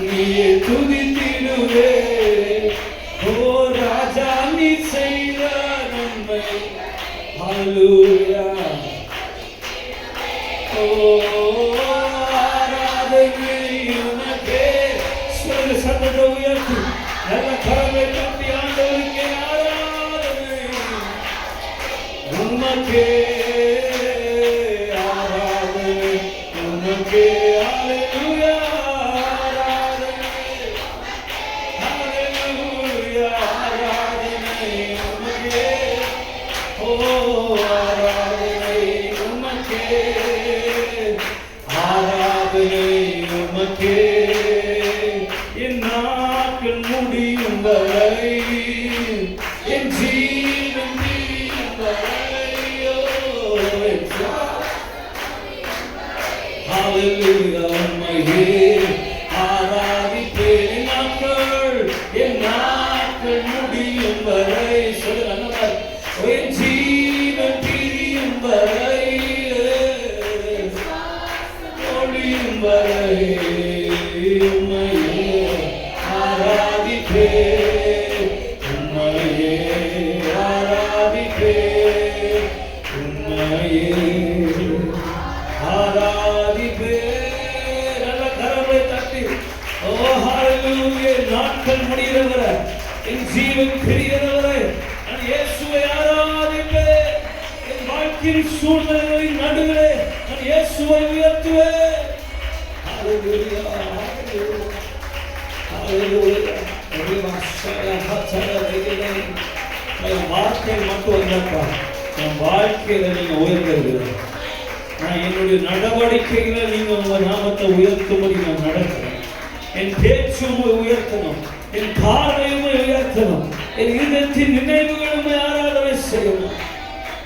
இருதயம் முழு இருதயத்தோடு, முழு ஆத்மாவோடு, முழு பலத்தோடு நம்மை துதிக்கணும். தருவோம் என் வாழ்க்கையே ஒரு சுகந்த வாசனையா இருக்கிறோம். உதடுகளின் கனியாகிய ஸ்தோத்திர பலி. இந்த உதடுகளின் கனியாகிய ஸ்தோத்திர பலிக்கு எப்போ அர்த்தம் இருக்குன்னா, நம்முடைய ஆவி ஆத்ம சரவணம் தேவனோடு உறவாடும் போது நம்ம வாயில பேசுற துதிக்கு அர்த்தம் இருக்கு. ஒருத்தர் தேவனுடைய உறவை விட்டு தேவனை தூரமா இருந்துட்டு தேவனை துதிக்கவே முடியாது. அது அவருக்கு பிரியமாகவும் இருக்காது. இன்றைக்கு ஆண்டவர் நம்மை மன்னித்து, நம்முடைய பாவங்கள் அக்கிரமங்களை அவர் மன்னித்து, நம்முடைய மீறுதல்களை எல்லாம் அவர் எண்ணாதிருந்து அவருடைய சமூகத்தில் நம்மை ஜீவனோடு வைத்திருக்கிறார். இந்த மகா பரிசுத்த ஸ்தலத்தில் தேவனுடைய பிரசனத்தில் நாம் சாகாமல் இருக்கிறது அவருடைய கிருபையாகும், அவருடைய சுத்த கிருபையாகும். எங்களோட பேசினோம். பழைய ஏற்பாட்டு காலத்துல சர்ச்சுக்குள்ள அந்த ஆலயம், அப்ப சபை கிடையாது, ஆலயத்துல 3 பிரிவுகள் இருக்கும். ஜனங்கள், பொது ஜனங்கள் எங்க இருப்பாங்க? பொதுவா வெளியே இருப்பாங்க. சர்ச்சுக்குள்ள, அந்த ஆலயத்துக்குள்ளே வர முடியாது. பிரகாரங்களில் தான் என்ன பண்ணுவாங்க? ஜனம் இருக்கும். ஸோ ஆசாரியர், பிரதான ஆசாரியரே, சீஃப் பாஸ்டர், அவங்களே வருஷத்துக்கு ஒரு முறை தான் எங்க போவாங்க? மகா பரிசுத்த ஸ்தலத்துக்குள்ள வருஷத்துக்கு ஒரு முறை போவாங்க. அப்ப இடுப்புல என்ன கட்டியிருப்பாங்க? சங்கிலி கட்டியிருப்பாங்க. ஏன்னா இவர் போய் அசுத்தத்தோட போனாருன்னா செத்து போயிடுவார். செத்து போயிட்டாருன்னா இவரை தூக்குறதுக்கு, ஐயோ பாஸ்டர் போயிட்டாருன்னு நம்ம உள்ள போனோம்னா நம்மளும் அவுட்டு. அப்போ தம்முன்னு சத்தம் கேட்டுச்சு. நீங்க பிரதான ஆசாரியர் செத்து போயிட்டாருன்னு நீங்க எல்லாம் பார்த்து முடியும். பிரதான ஆசாரியர் செத்து போயிட்டாருன்னு வைங்க, அவர் எப்படி எடுக்கிறது? வெளியே எப்படி எடுக்கிறது? கயிறு வச்சு சங்கிலி வச்சு அப்படி இழுத்துருவான். ஸோ அவ்வளோ மகிமையான பரிசுத்தமுள்ள தெய்வ பிரசனத்தில் நீங்க உட்காந்து தூங்குறீங்க. எங்க சர்ச்சுலாம் ஃபோன் பண்ணுவாங்க, பெரிய சர்ச்சுலாம் தெரியாது பாருங்க. பின்னாடி உட்காந்துட்டு மாடு மாதிரி இருக்கான் ஒரு பையன், கார் ஓட்டிட்டு இருக்கான் ஃபோனில் சர்ச்சில். எனக்கு அப்படியே வாயிலே கொடுக்கணும்னு தோணுச்சு. அவங்க அப்பா பக்கத்துல தான் இருக்காரு, அவருக்கு இல்லாத அக்கறை எனக்கு இருக்குன்னு விட்டுட்டேன். அப்போ பிள்ளைகளை வளர்த்த வேண்டிய விதத்துல வளர்க்கணும்னு புரிஞ்சுக்கணும். ஓகே, அவன் கார் ஓட்டிட்டு இருக்கான் சர்ச்சு. எப்பவுமே ஃபோனில் தான் இருக்கிறோம். கொஞ்ச நேரம் தேவ சமூகத்துக்கு வரோம் இல்லைங்களா? ஆமாவா இல்லைங்களா? இப்ப பிரசனத்துல தூங்கலாம், பாவத்தோட உட்காரலாம். எதுனால நம்ம சாகாம இருக்கிறோம்? இயேசு கிறிஸ்து ரத்தம் சிந்தினப்போ திரைச்சீல இந்த ஆலயத்துல மகா பரிசுத்த ஸ்தலத்துக்கும் பரிசுத்த ஸ்தலத்துக்கும் நடுவில் என்ன இருந்துச்சுங்க? ஒரு பெரிய மூடி இருந்துச்சு துணியில. அது மேல் தொடங்கி கீழே வரையும் ரெண்டா கிழிச்சு. அது என்ன அர்த்தம் தெரியுமா? இது எல்லாரும் தைரியத்தோடு தேவனுடைய பிரசனத்துல வரலாம் அப்படிங்கிற அடையாளம். இப்ப இது என்னதுங்க? ஸ்டேஜா பலிபீடம்? சொல்லுங்க. இது மகா பரிசுத்த ஸ்தலம், அது கொஞ்சம் கம்மியான பரிசுத்த ஸ்தலம் கடைசி இல்லையா? சொல்லுங்க. இப்ப இங்க இருக்கிற அதே பிரசன்னம் அங்க உண்மையா ஆராதிச்சாங்கன்னா கடைசிக்கு வருமா வராதா? வருமா வராதா? இது பலிபீடம்னா இங்க ஏதோ பலி செலுத்துறோம்னு அர்த்தம். நன்றி பலி. இப்பெல்லாம் ஆடு மாடு இல்லை, நன்றி பலி, ஸ்தோத்திர பலி, துதி பலி, ஆராதனை என்கிற நம்மே பலி கொடுக்குது. பின்னாடி செலுத்துறாங்களா இல்லையா? அதே சொல்லுங்க. அப்ப அது பலிபீடமா இல்லையா? இப்ப தேவனோட ஆலயம் கட்டடமா நீங்களா? சொல்லுங்க. நம்ம தான் இது. அதாவது சத்தியத்தினால் வருகிற விடுதலை மாதிரி ஒரு விடுதலை கிடையாது. நம்ம பிரச்சனை மாறினா விடுதலை நினைக்கிறோம். இல்ல பிரச்சனை நூட நான் ஜெயமா நடப்பேன். அக்கினியில தூக்கி போடுவாங்க, அந்த விடுதலையா உள்ளாவதுதான் விடுதலை. நம்ம என்ன நினைக்கிறோம்? அக்கினிக்குள்ளே போகாம இருந்தா விடுதலை நினைக்கிறோம். ஆண்டவரே அவன் தீய 19 மழை பெய்யணும். நம்ம ஜெபம் அரசியல் ஜெபம். அவன் தீய 19 மழை பெஞ்சு. கர்த்தர் அப்படி பண்றது இல்ல. லாசரு உடம்பு சரியில்லாதப்பவே போகலையா? ரொம்ப அன்பா இருந்தார், 2 நாள் பின்னும் தங்கிட்டார், சாக விட்டுட்டாரு. உடம்பு சரியில்லாதப்பவே போகல. அவருக்கு தெரியும் 2 நாள் பின்றி தங்கினா அவன் அடக்கம் பண்ணப்பட்டு 4 நாள் ஆயிரும். அப்பதான் நாங்க ரீச் ஆகன்னு அவருக்கு தெரிஞ்சு 2 நாள் பின்னி தங்குறாரு. அவர் அன்பா இருந்தனால பிந்தி தங்கினார் அப்படின்னு பசங்க. அவங்க ரொம்ப அன்பா இருந்தார், 2 நாள் ரொம்ப அன்பா இருந்தார், 2 நாள் தங்கிட்டார். அப்ப சொல்றாரு, இவன் நித்திர மறிச்சிருக்கிறான், இவனை எழுப்புனா பிதா மகிமைப்படுவார். அதில் குமாரனும் மகிமைப்படுவார். அப்ப ஒரு சூழ்நிலை, ஒரு பிரச்சனை, உங்களுக்கு பிரச்சனை வருது பாருங்க. எதுக்கு வருதுன்னா தேவ நாமம் உங்க வாழ்க்கையில மகிமைப்படும்படியா சிலது வருது. சோ அதை நீங்க எப்படி எதிர்கொள்ளணும்? இதுல எப்படி என் தேவனுடைய நாமம் மகிமைப்பட வைக்க முடியும்? அப்படிதான் எங்க அப்பா ஹாஸ்பிட்டல் இருக்கும்போது நான் யோசிச்சேன். இப்படி ஒரு சூழ்நிலை வருது, நான் போய் மனுஷன்கிட்ட காசு கேட்டு எங்க அப்பாவுக்கு வைத்தியம் பார்க்க முடியும், சாட்சி சொல்ல முடியும். வந்துட்டு என்ன சொல்லுவோம் நம்ம? கர்த்தர் என் அப்பாவை சுகமாக்கினார், தேவைகளை சந்தித்தார். ரகசியத்தை சொல்ல மாட்டோம். நான் அவர்கிட்ட வட்டிக்கு வாங்கினேன், இவர்கிட்ட லோன் எடுத்தா, அது எதுவுமே சாட்சியில் வராது. கர்த்தர் தேவை, கர்த்தர் இப்படியே தேவை சந்திப்பாரு. No, never. ஒரு நாளும் அப்படி பண்ண மாட்டேன். அதுதான் சொல்றேனே, நம்ம அக்செப்ட் பண்ணி வாழ பழகிட்டோம். நம்ம இப்படி வாழ பழகிட்டோம். எப்படி வாழ பழகிட்டோம்? ஒரு விஷயம்னா இவ்வளவு நம்ம இங்க பாருங்க, நான் உங்களுக்கு ஒரு கேள்வி கேட்கிறேன். தேவாதி தேவன் எனக்குள்ள வாசமா இருக்கிறாரு, நமக்கும் பக்கத்தில் இருக்கிற தேவன் அறியாதவங்களுக்கு ஏதாவது வித்தியாசம் இருக்குதா? ஒரு பிரச்சனை டீல் பண்ற விதத்துல வித்தியாசம் இருக்குங்களா? ஏதோ வித்தியாசம் இருக்கா? ஒரு வண்டி வாங்குறதுல வித்தியாசம் இருக்குதா? ஒரு கார் வாங்குனீங்கன்னா அதுல வித்தியாசம் இருக்குதா? அப்புறம் என்ன நீங்களும் நானும் உண்மையான தெய்வத்தை ஆராதிக்கிறோம்னு சொல்றது எந்த விதத்துல நியாயம்? நான் என்ன சொல்ல வரேன் புரியணும்னு நான் இதெல்லாம் பேசுறேன். எந்த விதத்துல நியாயம்? நான் உண்மையான ஜீவன் உள்ள தேவனை ஆராதிக்கிறேன், ஆனா அவர்கள் எப்படி வீடு கட்டுறாங்களோ அப்படிதான் நானும் கட்டுறேன், அவங்க எப்படி காரியத்தை செய்யறாங்க அப்படிதான் நானும் செய்யறேன்னா பிரயோஜனம் ஒண்ணும் கிடையாது. அப்ப இந்த சத்தியம் உங்களை என்ன பண்ணும்? விடுதலை செய். அக்கினி நூலில் நடந்தாலும் நான் வேகாமல் இருப்பேன்றதுதான் விடுதலையே. உலகத்தில் உங்களுக்கு உபத்திரவம் உண்டு, ஆனா திடன் கொள்ளுங்கள், நான் உலகத்தை ஜெயித்தேன். என்ன ஒரு வசனம் தெரியுமா? அது உலகத்தில் உங்களுக்கு உபத்திரவம் உண்டு, ஆனா திடன் கொள்ளுங்கள். இவ்வளவு தைரியமா பேசுறேன், எனக்கு பிரச்சனை இல்லைன்னு நினைக்கிறீங்களா? ஆனா நான் கண்டிக்கவே மாட்டேன், பிரச்சனை போயிட்டே இருக்கு.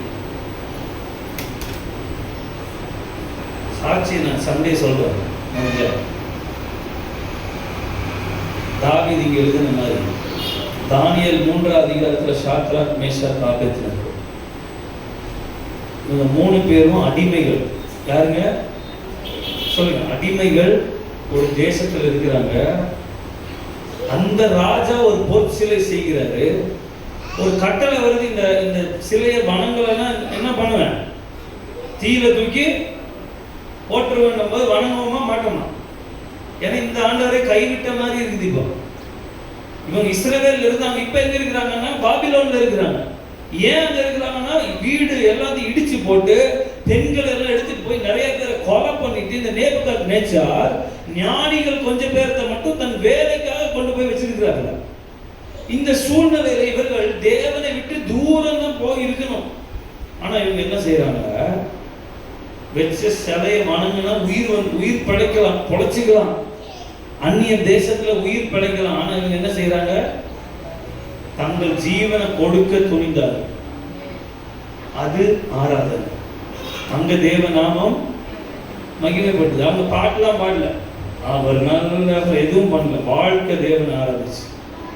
ஒரு சூழ்நிலை வந்து அப்படி யோசிக்கணும், நான் எப்படி தேவனை துதிக்க முடியும்? இந்த சூழ்நிலை எப்படி தேவனுக்கு மகிமை செலுத்த முடியும்? ஹல்லேலூயா. அந்த சிலையை வச்சுட்டு ராஜா இவங்க கூப்பிடுறாரு. என்ன 3 பேர் வணங்கவில்லை, நீங்க வாங்கன்னு கூப்பிடும் போது இந்த 3 பேர் வந்தப்போ ராஜாவை பார்த்து இவங்க சொன்ன முதல் வார்த்தை என்ன தெரியுமா? என்ன தெரியுமா? ராஜா கேட்கிறார், நீங்க ஏன் வணங்கவில்லை? இப்ப நீங்க தீக்கு போடப்படுவீங்களே. சொன்ன முதல் வார்த்தை என்னங்க? அதனாலதான் நான் போல, இப்போ பைபிள் ஏன் படிக்க போலன்னா இந்த கேள்விக்காக நான் போல, இல்லைன்னா பார்த்து சொல்லிடுவீங்க. முதல் வார்த்தை என்ன சொன்னாங்க? முதல் வார்த்தை நேபுகாத்நேச்சாரே அப்படின்னு சொன்னாங்க. ராஜாவை பார்த்து பேர் சொல்லி கூப்பிட்டாங்க. நம்ம ஆயுத பூஜைக்கு அங்க போய் நின்றுட்டு மன்னிப்பு கேட்பாங்க. நம்மளும் ஆயுத பூஜைக்கு வேலைக்கு போயிட்டு அந்த வரையில மன்னிச்சிருக்க, இது இல்லைன்னா வேலை போயிடும். எங்க ஊர்ல செய்வாங்க, நீங்களாம் போறீங்கன்னு தெரியல.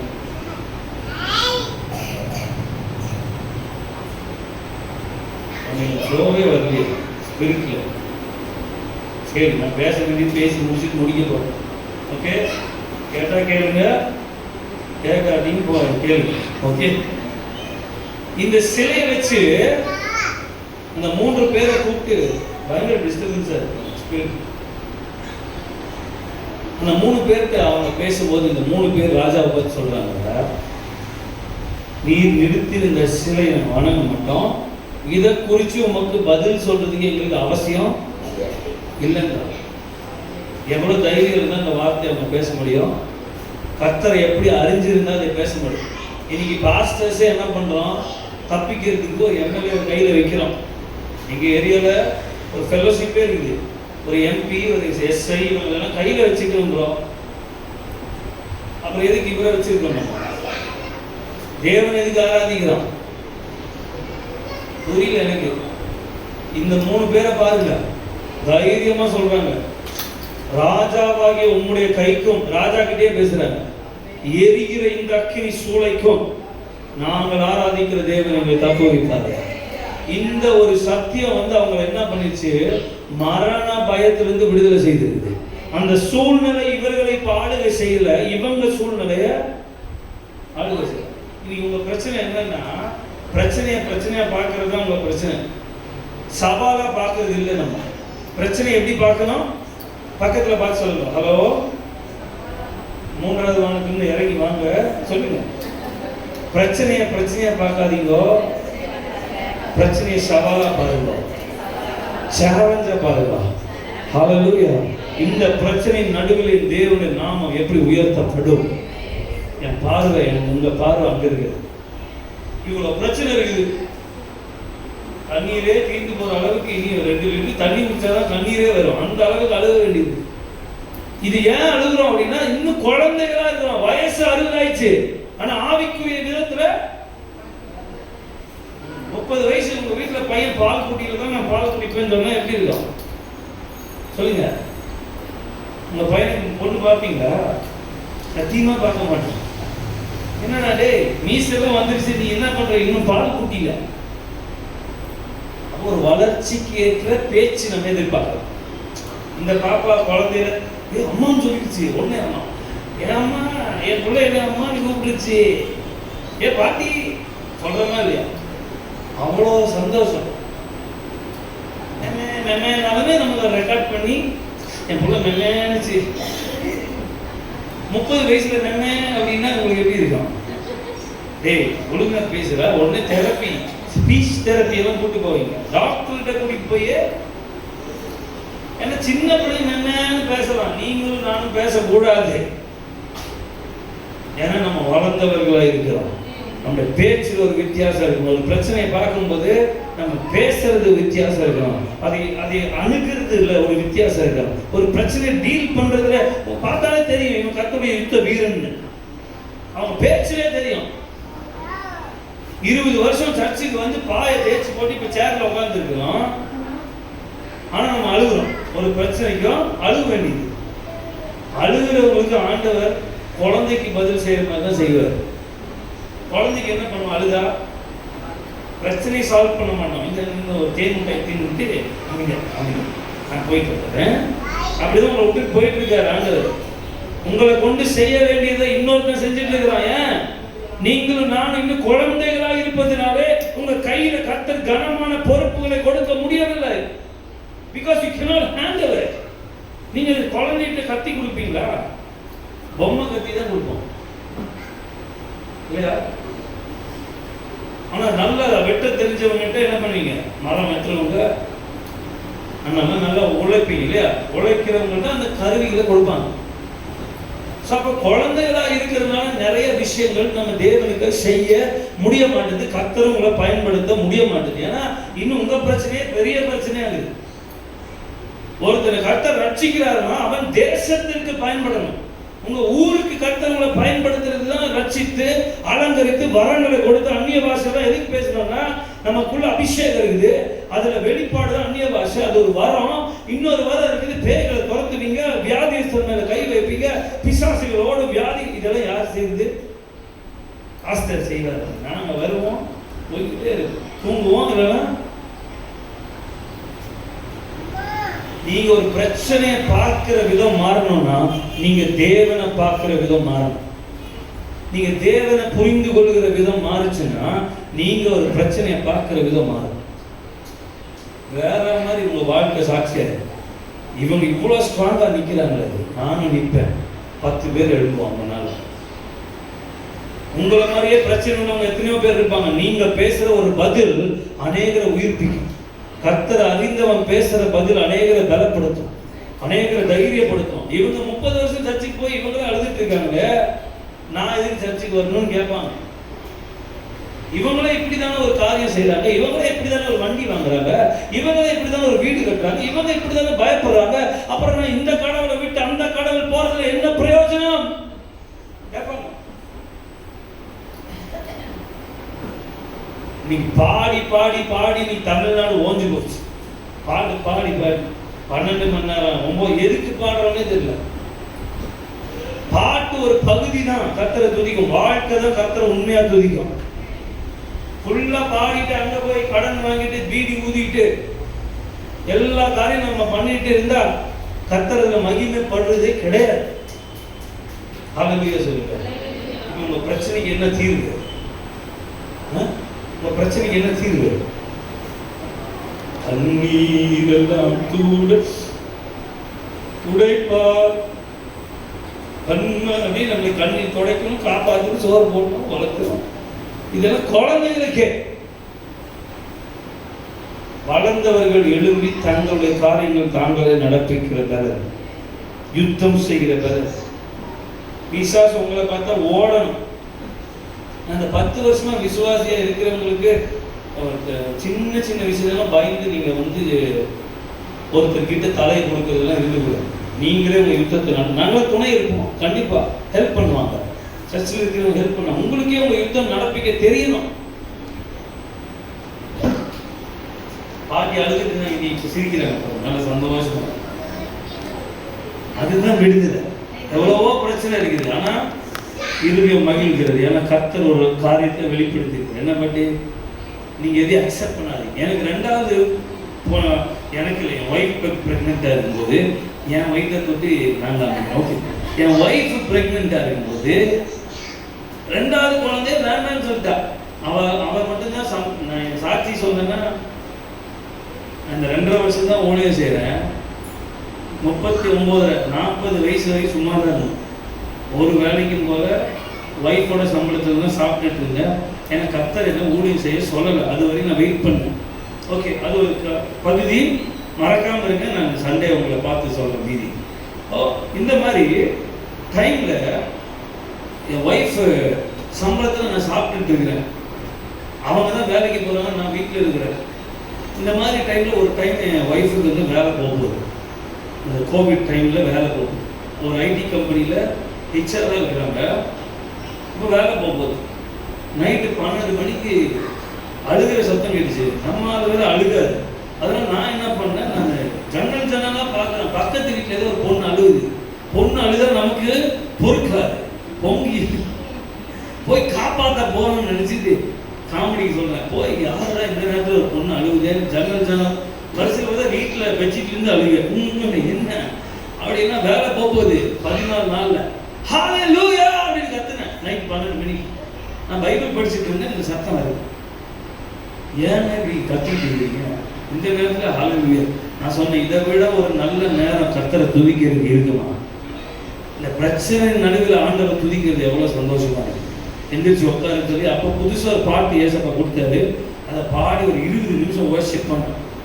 நல்லா வர்ஷிப் பண்ணிட்டு தூங்க. 14 நாள் கழிச்சு வேலை போயிடுச்சு. ஓகே, வேலை போயிடுச்சு. வேலை போனோன்னா அந்த 8 மாதம் அவங்களுக்கு வேலை இல்லை. எனக்கு நான் சும்மா இருந்தேன். எனக்கு திடீர்னு சிஎஸ்ஐ திருச்சபைகள்லேருந்து நிறைய ஃபோன்ஸ் வருது ஊழியத்துக்கு. கன்வென்ஷனுக்கு நான் களக்காடு வந்தேன். களக்காடு பக்கம் எங்களுக்கு 3000 பேர் இருக்கிறாங்க. நான் பெட்டியை தூக்கிட்டு காலையில் போவேன். தனியாக தானே வரணும். ஐயரு காலையில் தம்பி பாஸ் ட்ரெயினில் பாருங்க, நான் தாங்க அப்படின்னு. நீ அவருக்கு ஒரு 8 வருஷம் நம்பவே முடியல. தம்பி கல்யாணம் ஆயிடுச்சா? ஆயிடுச்சுங்க. ஃபோட்டோ காமி. ஃபோட்டோவே நினச்சி. ஓகே, பைபிள் காலேஜ் படிச்சியா? ஆமாங்க. காலேஜ் சொன்னேன்னே ஓகே. பிரசங்கம் பண்ண தெரியுமா? ஏதோ பண்ணுவேங்க. சரி, என்ன அவருக்கு யாரா இவனை அனுப்பிச்சுட்டு அசன பண்டிகை வேற. அது ஒரு பெரிய ஃபங்க்ஷன் மாதிரி இருக்கும். வந்ததெல்லாம் போட்டு பெரிய சபை. சொன்ன ஒரு 3000 பேர் வருவாங்க தம்பி. சரியா, ஃபர்ஸ்ட் செஷன் பாருங்க. அந்த மாதிரி சிஎஸ்ஐ சபைகள் அந்த 8 மாதம் எனக்கு ஊழியம். என் வாடகை கட்டினேன், சாப்பிட்டோம். என் ஒய்ஃபுக்கு திரும்பி வேலை கிடைக்குது, எனக்கு ஊழியம் நின்று போச்சு. மண்ணால் இந்த மாதிரி எனக்கு ஒரே ஆச்சரியம். இதனால கரெக்டாக என்னை கூப்பிடுறது நிறுத்திட்டாங்க. அப்போ தான் என் ஒய்ஃப்கிட்ட சொன்னேன், உன் சம்பளம் நம்மளை போஷிக்கலன்றதை காண்பிக்கிறது தான் ஆண்டவர் வேலையை எடுத்தார். நம்ம சம்பளம் நம்மளை போஷிக்கிறது அல்ல, கர்த்தராக்கும் நம்மை போஷிக்கிறார். ஹல்லேலூயா. கர்த்தராக்கும் வேலை கொடுக்குறார். அதனால ஒரு பிரச்சனை வரும்போதுங்க நான் உங்களை தைரியப்படுத்துறேன். நான் இயேசு கிறிஸ்துக்குள்ள உங்களை தைரியப்படுத்துறேன். பயப்பட மட்டும் செஞ்சிடாதீங்க. ஃபர்ஸ்ட் ஒரு பயம் வந்தா கூட நெக்ஸ்ட் நீங்க யோசிக்க வேண்டியது வார்த்தை, கர்த்தருடைய வார்த்தை. இதை எப்படி டீல் பண்ணலாம்? கர்த்தருடைய பிள்ளைகள் எப்படி இதை டீல் பண்ணலாம்? இதுல எப்படி என் தேவனுடைய நாமம் மகிமைப்படுற அளவுக்கு நான் எப்படி இதை டீல் பண்ணலாம்? அப்படிதான் பாருங்க. அப்ப என்ன ஆண்டவர் செய்வார்னா, உங்களுக்கு தப்பிக்கிறதுக்கு ஒரு வழியை உண்டு பண்றார். ஈஸியா ஒரு வழி, ஈஸியா ஆண்டவர் நடத்துவார். ஆச்சரியம். எனக்கெல்லாம் என் சாட்சியெல்லாம் சொன்னா நீங்க நம்பவே மாட்டீங்க. அந்த அளவுக்கு ஆண்டவர்.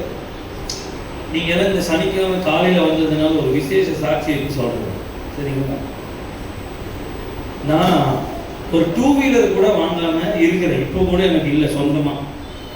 என் ஒய்ஃபோடது இருக்குது. ஒய்ஃப் வந்து வேலைக்கு போயிட்டாங்கன்னா எனக்கு வண்டி இருக்காது. அப்போது நான் என் ஃப்ரெண்ட்ஸுடைய உதவியோடு நான் கடைக்கெல்லாம் போகாமல் வருவேன். வண்டி வாங்க முடியாது. இது வண்டி, ஒரு வண்டியோட வேலை தான் இந்த ஃபோனு. ஆனால் வண்டி வாங்க முடியாமல் இல்லை. ஒரு ஃபோனோ இதுவே ஆண்டவர் கொடுத்தது. ஒரு ஃபோனோ ஒரு விஷயமோ என் வீட்டில் நான் வாங்கணும்னா நான் அவருடைய பெர்மிஷன் கேட்பேன், ஆண்டவரோட பெர்மிஷன். அவர் கொடுக்காம நான் வாங்க மாட்டேன். இதுதான் என்னுடைய ஆண்டவருடைய நடத்துதல். எனக்கு நான் ஆவிக்குரியவன். ஸோ டூ வீலர் கூட வாங்காம நடந்து போவேன் சில டைம். ஃபோன் அதாவது அக்கௌண்ட்டில் காசு இருக்கும். என் பாட்டு ஹிட் ஆகிருக்குது, யூடியூப்லேருந்து மாதம் மாதம் காசு வருது, ஊழியத்துக்கு போகிறோம், காணிக்கை கொடுக்குறாங்க, எல்லாம் வச்சுருக்கிறோம். இருந்தாலும் எனக்கு கர்த்தர் சொல்லாத ஒரு விஷயம் எனக்கு. அப்போ எனக்கு இந்த பிரச்சனையாவே தெரியல. ஒரு டூ வீலர் இல்லாதது ஒரு பிரச்சனையாவே தெரியல. இது மட்டும் இது ஒரு சின்ன விஷயம். அப்போ ஒரு பிரச்சனை உங்களுக்கு பிரச்சனையா தெரியக்கூடாதுன்னு நான் சொல்றேன் இதெல்லாம். அப்போ நான் மன ரம்மியமா அந்த பேலத்தில் இருந்தேன். நான் நடந்து போவேன், ஃப்ரெண்ட்ஸு வர 10 நிமிஷத்தில் வர மாப்பிள்ளான்னு 2 மணி நேரம் ஆகும். ரெடியாகி வெயிட் பண்ணி உட்காந்து டென்ஷன் ஆகும். வேற வழியிலேயே அப்படின்னு உட்காருவேன். ஆனால் வண்டி வாங்கினா நாளைக்கே போய் வாங்கலாம், நானே வண்டி ஓட்டிட்டு போகலாம். ஆனால் கர்த்தர் நடத்தணுமே. 4 மாசத்துக்கு முன்னாடி யாருன்னே தெரியாத ஒருத்தர் வந்தார். 5 மணி நேரம் காரை ஓட்டிட்டு டிரைவரோட வந்தார். 20 லட்சம் ரூபாய் கொடுத்தார் செக்கு. எங்கள் வீட்டில் தான் 5 நிமிஷம் தான் இருந்தார். சாப்பிட்டு போங்கன்னு சொன்னார், வேண்டாம். 20 லட்சம் ரூபாய் கொடுத்து நீங்கள் ஒரு கார் வாங்கணும் ஏசப்பா கொடுக்க சொன்னார். அவரை நான் பார்த்ததே கிடையாது. இப்போ நான் வச்சிருக்கிற கார் 29 லட்சம், 27 லட்சத்துக்கு கிடைச்சது எலக்ட்ரிக் காரு. இப்போ நான் சுயமா வாங்கியிருந்தேன்னா ஒரு 7 லட்சம் ரூபாய் கார் வாங்கலாம். ஏன்னா ஒரு 7 லட்சம் என் அக்கௌண்ட்ல இருந்துச்சு. இப்போ நான் நினைச்சேன் கொஞ்சம் சேரட்டும், நம்ம ஒரு சின்ன கார் என்ன பண்ணுவோம், குட்டிய ஒரு எலக்ட்ரிக் கார் அது வாங்க. நான் ஹெல்மெட் போட மாட்டேன், அதனால பாப்பா அவங்களுக்கு ஸ்கூலுக்கெல்லாம் இந்த குட்டி காரில் கூப்பிட்டு போயிட்டு வந்துடுறான், எஸ்கேப் ஆகிடுறான் போலீஸுக்கு. ஆனால் ஆண்டவர் பாருங்க, யாருன்னே தெரியாத ஒரு ஆள் அனுப்பி 20 லட்சம் ரூபா. அவங்க நான் நினைச்சேன், ஐயா இதுக்கு ஏதாவது இடம் வாங்கலாமா? அவர் சொன்னார், ஒரு காருக்குன்னு ஆண்டவர் கொடுத்தா நீங்க வாங்கணும். என் தேவை யார் சந்திச்சா? ஒரு பிரச்சனை நீங்க பிரச்சனையா பார்க்கலன்னா உங்க வார்த்தை வேற மாதிரி வரும். வெளியே நீங்க டீல் பண்ற விதம் வேற மாதிரி இருக்கும். அதெல்லாம் ஆண்டவர் கொடுப்பார் அப்படின்னு அதெல்லாம் ஆண்டவர் செய்வார். என்ன பையனுக்கு இன்னும் பொண்ணு அமையலையா? அதெல்லாம் ஆண்டவர் செய்வார். பொண்ணு அமையலீங்க, தோத்து போயிட்டீங்கன்னா பொண்ணுக்கு மாப்பிள்ள அமையலீங்க, அமையவே அமையாது. அழுவாதி. நீங்க என்ன செய்யுமா சரி, ஆண்டவர் எல்லாம் பார்த்துக்கலாம். எப்பவுமே நீங்க சொல்ல வேண்டியது கர்த்தர் எல்லாவற்றையும் செய்து முடிப்பார். என்ன சொல்றீங்க? யாரு கேட்டாலும் ஆமாங்க, பார்த்து பார்த்து ஓஞ்சி போயிட்டு நம்ம டயலாகே மாற மாட்டேங்குது. கன்னியாகுமரி முதல் காஷ்மீர் வரை ஒரே டயலாக் தான். பார்த்து பார்த்து ஓஞ்சி போயிட்டேங்க, தேடி தேடி கால் கையெல்லாம் வலிக்குது, ஓஞ்சி போயிடுச்சு. அப்போ நீங்க தேடாதீங்க. உங்களுக்கு பொண்ணுக்கு மாப்பிள்ளை இங்கே ஒன்றும் பிறக்க போறது இல்லை, எங்கேயோ இருக்கிறாப்புல, எங்கேயோ வேலை செஞ்சுட்டு இருக்கிறாப்புல. பரிசுத்த ஆவியானவர் அந்த எலியேசரை கூப்பிட்டு ஒரு பாலத்தை போட்டாருன்னா போதும். ஹல்லேலூயா, ஹல்லேலூயா. எத்தனை பேருக்கு நம்பிக்கை இருக்கு? அவர் என் காரியத்தை வாய்க்க பண்ணுகிறவர், எனக்காய் யுத்தம் பண்ணுகிறவர், எனக்காய் முன்னே போகிறவர், கோணலானவைகளை செவையாக்குகிறவர். ஹல்லேலூயா. நல்ல கரவை தட்டி ஆண்டவருக்கு நன்றி செலுத்துவோம். ஹல்லேலூயா, ஹல்லேலூயா. பிசாசுங்க வாழ்க்கையில என் ஆசை என்ன தெரியுமா? பிசாசுங்க வாழ்க்கையில தோற்று போவான். நீங்க அழுதீங்கன்னா தப்பு கிடையாது, அழுகிறது தாங்க முடியாம பாரத்தில் அழுகுறோம். ஆனா உங்களுக்கு சத்தியம் வர வரமா என்னங்கம்மா, உங்களுக்கு ஆண்டவரை பத்தி இன்னும் தெரிய தெரிய உங்களுக்கு தைரியம் வரும், ஒரு மிகப்பெரிய தைரியம் வரும். நீங்க எதையும் சந்திப்பீங்க, எதையும் எதிர்த்து நிற்பீங்க. இவ்வளவுதானா அப்படிங்கிறீங்க. எனக்கு நடக்கிறதுக்கு பலன் கொடுத்தாரு, நன்றி. எனக்கு வேலை செய்யறதுக்கு கைக்கு பலன் கொடுத்தாரு, நல்ல ஒரு வேலை கொடுத்தாரு, இல்லாததை குறித்து கவலைப்பட மாட்டான். எனக்கு நிக்கிறதுக்கு பலன் கொடுத்துருக்காரு. ஹல்லேலூயா. தைரியமா இருங்க. ஹல்லேலூயா. எந்த பிரச்சனையை பார்த்தும் பயப்படாதீங்க. உங்களை பார்த்து தான் பிரச்சனை பயப்படணும். நிறைய பேர் பிரச்சனையே இல்லையா இருக்கு, அதான் நல்லா தூங்குறீங்க, பரவாயில்ல. பிரச்சனை இருந்தால் தூங்க மாட்டாங்கல்ல, ஆண்டவர் ஏதோ பேசுறாரு. உங்களுக்கெல்லாம் பிரச்சனை வரட்டும், தூங்குறவங்களுக்கெல்லாம் புது பிரச்சனை வரப்போகுது. இயேசுவின் நாமத்துல சொல்லிட்டு போறாரு. கண்டிப்பா அதுல கத்துக்குவீங்க. ஒரு தம்பி சொல்லிட்டு போனது வந்திருக்கு, நம்ம எப்படி டீல் பண்ணோம். நான் பிரச்சனை பார்த்து பயப்பட மாட்டேன். கத்தி இங்க வந்தாலும் பயம் இருக்கு. 2 பிள்ளைங்க இருக்கு. நிறைய பேருக்கு என்ன வேற பிள்ளைய பார்க்கறோம் கொஞ்சம், எனக்கெல்லாம் அதெல்லாம் ஒண்ணும் கிடையாது. எல்லாம் கொஞ்சிக்கலாம் மெதுவா. எனக்கு கர்த்தருக்கால ஒரு யுத்த வீரனா இருக்கணும், கர்த்தருடைய ராஜ்யத்துல கூர்மையுள்ள அன்பா இருக்கணும். ஹல்லேலூயா. பிசாசு பயப்படணும். இந்த சென்டிமெண்ட்லாம் வச்சுதான் பிசாசு பிடிப்பான். சென்டிமெண்ட்டுக்கு அடிமையா இருந்தீங்கன்னா சென்டிமெண்ட்ஸ் உங்களுக்கு நிறைய வரும். எல்லாத்துலேருந்து விடுதலை இருக்கணும் நமக்கு.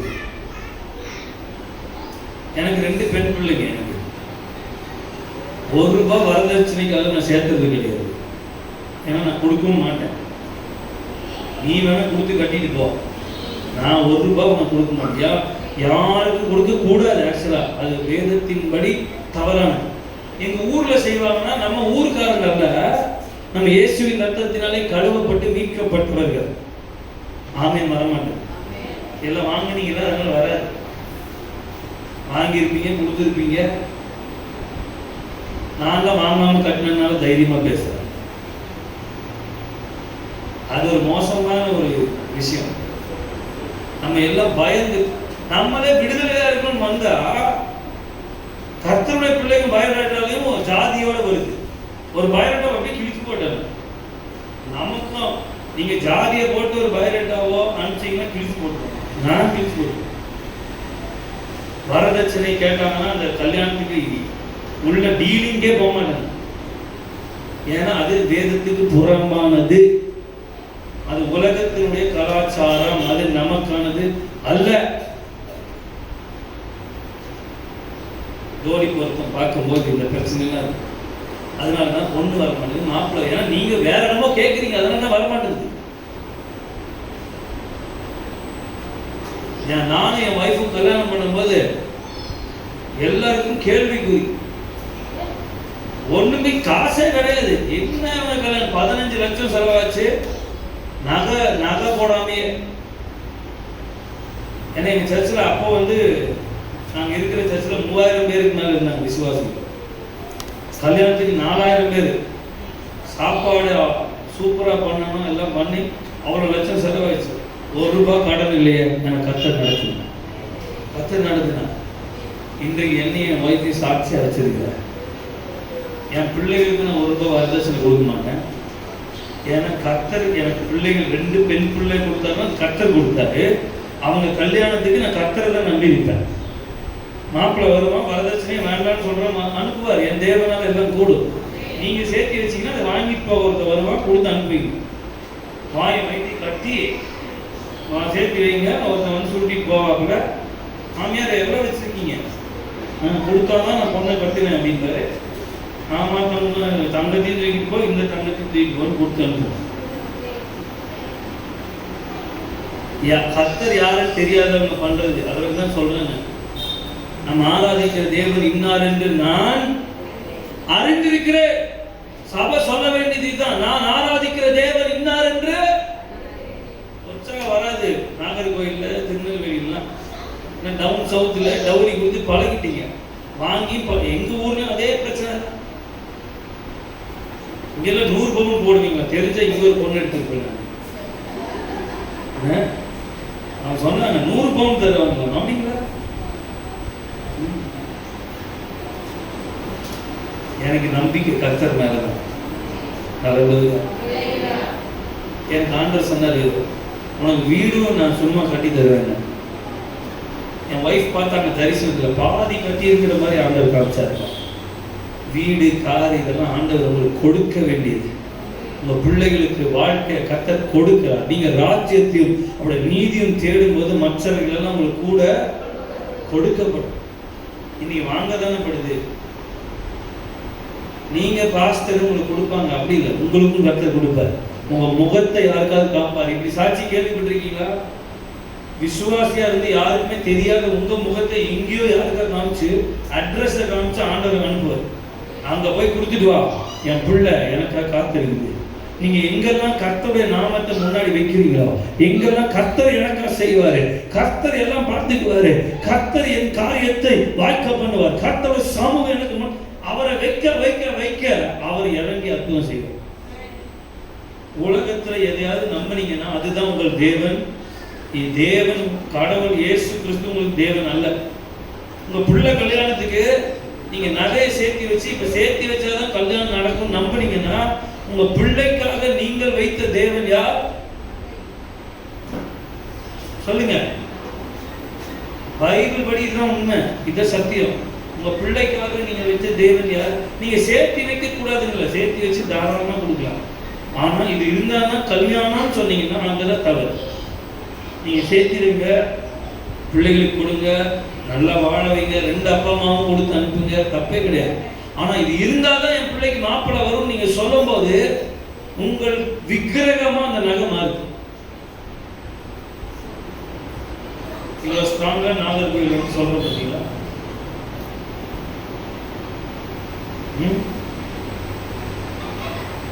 ஏன்னா நான் இதை பேசுறேன்.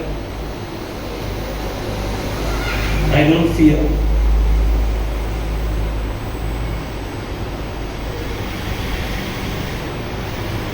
யாருக்கும் பயப்படாது, பிரச்சனைக்கும் பயப்படாது, பிசாசுக்கும் பயப்படாது, கர்த்தருக்கு மட்டும்தான் பயந்து இருக்க வேண்டியது.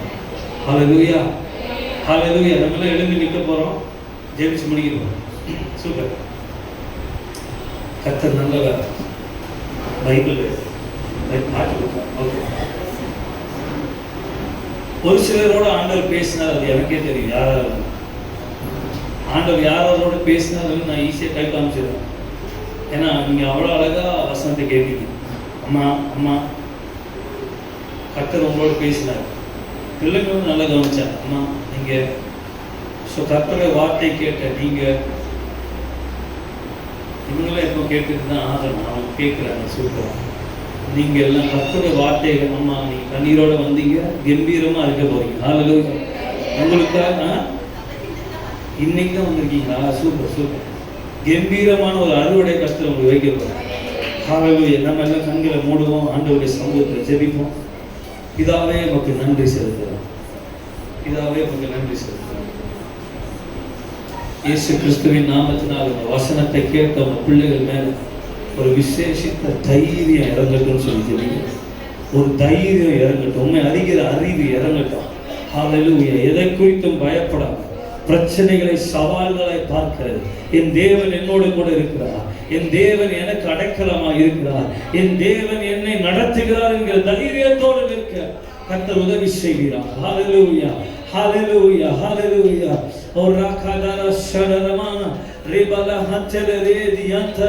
பரிசுத்த ஆவியானவரே, எங்கள் சபை நடுவில் நீங்கள் ஒவ்வொருவரையும் பலப்படுத்த வேண்டும் என்று ஜெபிக்கிறேன். ஒவ்வொருவரையும் ஆளுகை செய்ய வேண்டும் என்று ஜெபிக்கிறேன். இயேசு கிறிஸ்துவின் அதிகாரமான நாமத்தினாலே உங்க பிள்ளைகளுடைய பயங்கள் மாறி போகட்டும், பிரச்சனைகள் மாறி போகட்டும். தேவனை அறிகிற அறிவினாலே கர்த்தர் பலப்படுத்துகிறார். நாங்கள் விசுவாசித்திருக்கிறவர் இன்னார் என்று நாங்கள் அறிந்திருக்கிறோம். நாங்கள் ஆராதிக்கிற தேவனை தப்புவிக்க வல்லவர். அவர் என்னை தப்புவிக்கவில்லை என்றால் நாங்கள் இந்த சிலையை வணங்க மாட்டோம், இந்த பிரச்சனையை பார்த்து பயப்பட மாட்டோம், அக்கினி சூளையை பார்த்து பயப்பட மாட்டோம். ஓ பிசாசே, உன் அதிகாரத்தை முறியடிக்கிறேன் என்று சொல்லி தைரியமா எழும்புங்க, எழும்புங்க. நல்ல அந்நிய பாஷையில பேசி கர்த்தர் புதிய பலனை கொடுக்கிறார். இந்த சூழ்நிலையின் மேல ஒரு அதிகாரம், பிரச்சனைகளின் மேல ஒரு அதிகாரம். ஹல்லேலூயா.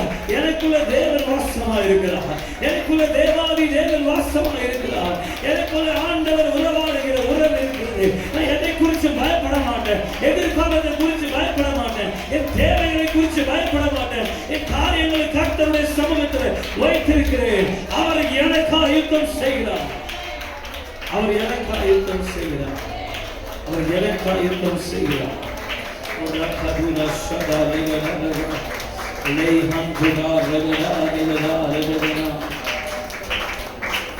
நன்றி பிதாவே, நன்றி. அருமையான உங்கள் பிள்ளைங்க எத்தனையோ தேவைகளோடு வந்திருக்கிறாங்க. எத்தனையோ தேவைகள் அவங்களுக்கு இருக்குது. சரீரத்தில், குடும்பத்தில், பிள்ளைகளோட வாழ்வில் ஒவ்வொருத்தருக்கும் ஒவ்வொரு பிரச்சனை. ஆனால் இன்றைக்கு கர்த்தர் பேசுனீங்க, ஓ நான் உன்னோடு கூட இருந்து செய்யும் காரியம் பயங்கரமாக, நான் உன் கூட இருக்கிற, நீ பயப்படாத. மரண இருளின் பள்ளத்தாக்கிலே நடந்தாலும் பொல்லாப்புக்கு பயப்பட. ஏன்னா தேவரீர் என்னோடு கூட இருக்கிறீர். மரண இருளின் பள்ளத்தாக்களை நாங்கள் நடக்க நேர்ந்தாலும், தண்ணீர்களை கடக்க நேர்ந்தாலும், அக்கினியினுடைய நாங்கள் சில வேளை நடக்க நேர்ந்தாலும் நாங்கள் பயப்பட மாட்டோம். ஏன்னா யாக்கோபின் தேவன் எங்கள் உயர்ந்த அடைக்கலம், இஸ்ரவேலின் சேனைகளின் கர்த்தர்கள் துணையா இருக்கிறதுனாலே எங்களுக்கு நிச்சயம் ஜெயம் உண்டு, விடுதலை உண்டு, வெற்றி உண்டு, சுகம் உண்டு, ஆரோக்கியம் உண்டு, எதிர்காலம் உண்டு. ஹல்லேலூயா! என் தேவனாலே கூடாத காரியம் ஒன்று. இந்த பிள்ளைகளை அப்படி ஆசீர்வதிங்கப்பா. சத்தியத்தை அறிகிறதுனால வருகிற விடுதலை பிள்ளைகளுக்கு நீங்கள் கொடுங்க. இயேசு யார் என்கிற ஒரு தெளிவு, நாங்கள் யார் என்கிற ஒரு தெளிவு, அதன் ஸ்தானத்திற்குரிய அதிகாரம், ஸ்தானத்திற்குரிய அபிஷேகம், தைரியமும் ஒவ்வொருவருக்கும் உண்டு. தைரியமா போகட்டும், பயப்படாமல் தைரியமா இருக்கட்டும் உங்க பிள்ளைகள். அந்த தைரியத்துல தேவனுடைய நாமத்தை உயர்த்தட்டும். தைரியமா ஒரு பிரச்சனை டீல் பண்ணி அங்கே கர்த்தருடைய நாமம் மகிமைப்படும்படி கர்த்தர் இவர்களை பலப்படுத்துவீர்கள். இந்த நாளை கர்த்தரை ஆசீர்வதிங்க. சாயந்தர கூட்டத்தை கர்த்தருடைய பிள்ளைகளை ஆயத்தத்தோடு கொண்டு வாங்க, ஆயத்தமாக கொண்டு வாங்க. கர்த்தர் நடத்துங்க, ஆசீர்வதிங்க. இயேசு கிறிஸ்துவின் நாமத்தில் ஜெபிக்கிறோம் ஜீவனுள்ள நல்ல பிதாவே, ஆமென். எல்லாரும் கைகளை கட்டி கர்த்தரை ஸ்தோத்திரம் பண்ணுவோம். ஆவியானவர் வசனத்தின் மூலமாக நம்மோடு பேசுகிற வார்த்தைகளுக்காக எல்லா கர்த்தரை ஸ்தோத்திரம் பண்ணுவோம். சோதரம் சோதரம் சோதரா ரீமா லவுதானா ரியானா சமரா தெரேவே தூலா கமலா சிக்கா ஹம்தரா பிலாரமா ஓரமா ஷீனா லவுதானா வீணா கரவா ஷரமா. கர்த்தருடைய வார்த்தையில ஜீவன் இருக்கிறது, கர்த்தருடைய வார்த்தையில வல்லமை இருக்கிறது. கர்த்தர் ஒரு காரியத்தை குறித்து நம்மோடு பேசுவாரானால் கண்டிப்பாக அது நடக்கும். கர்த்தருடைய வார்த்தைக்கு நம்மை காது திறக்க வேண்டும். கர்த்தருடைய வார்த்தை கேட்கிறதுக்கு, ஏற்றுக்கொள்வதற்கு நம்முடைய இருதயம் திறக்கப்பட வேண்டும். சாயங்கால கூட்டத்தில் தேவனுடைய வல்லமை வெளிப்பட முடியாது, கர்த்தருடைய நாமம் மட்டும் மேம்பட முடியாது. எல்லாரும் கைகளை கட்டி கர்த்தரை ஸ்தோத்திரம் பண்ணுவோம். ஸ்தோத்திரம் ஸ்தோத்திரம் ஸ்தோத்திரம் ஸ்தோத்திரம் ஸ்தோத்திரம் ஸ்தோத்திரம் ஸ்தோத்திரம். ஜெபிப்போம். நல்ல ஆண்டவரே, இந்த வேலைக்காக நன்றி செலுத்துகிறோம். ஆண்டவரே, இந்த பகல் மத்தியான கூட்டத்தை நடத்தி கொடுத்ததுக்காக ஸ்தோத்திரம். கூடி நம்முடைய பிள்ளைகள் ஆசீர்வதியும். சாயங்கால கூட்டத்துக்காக ஜெபிக்கிறோம். நாம மட்டும் மகிமைப்பட செய்யும். மகிமை கனத்தையும் இயேசு ராஜாவுக்கு கொடுக்கிறோம். இயேசு கிறிஸ்து நாமத்தில் ஜெயிக்கிறோம் நல்ல பிதாவே, ஆமென். ஆத்துமாவே கர்த்தரை ஸ்தோத்திரி, என் முழுவதுமே வசனத்தை ஸ்தோத்திரி, என் ஆத்துமாவே கர்த்தரை ஸ்தோத்திரி, கர்த்தர் செய்த சகல வாரங்களை மறவாதே. ஆமென். அல்லேலூயா, அல்லேலூயா, அல்லேலூயா. கர்த்தர் உங்களை ஆசீர்வதிப்பார்.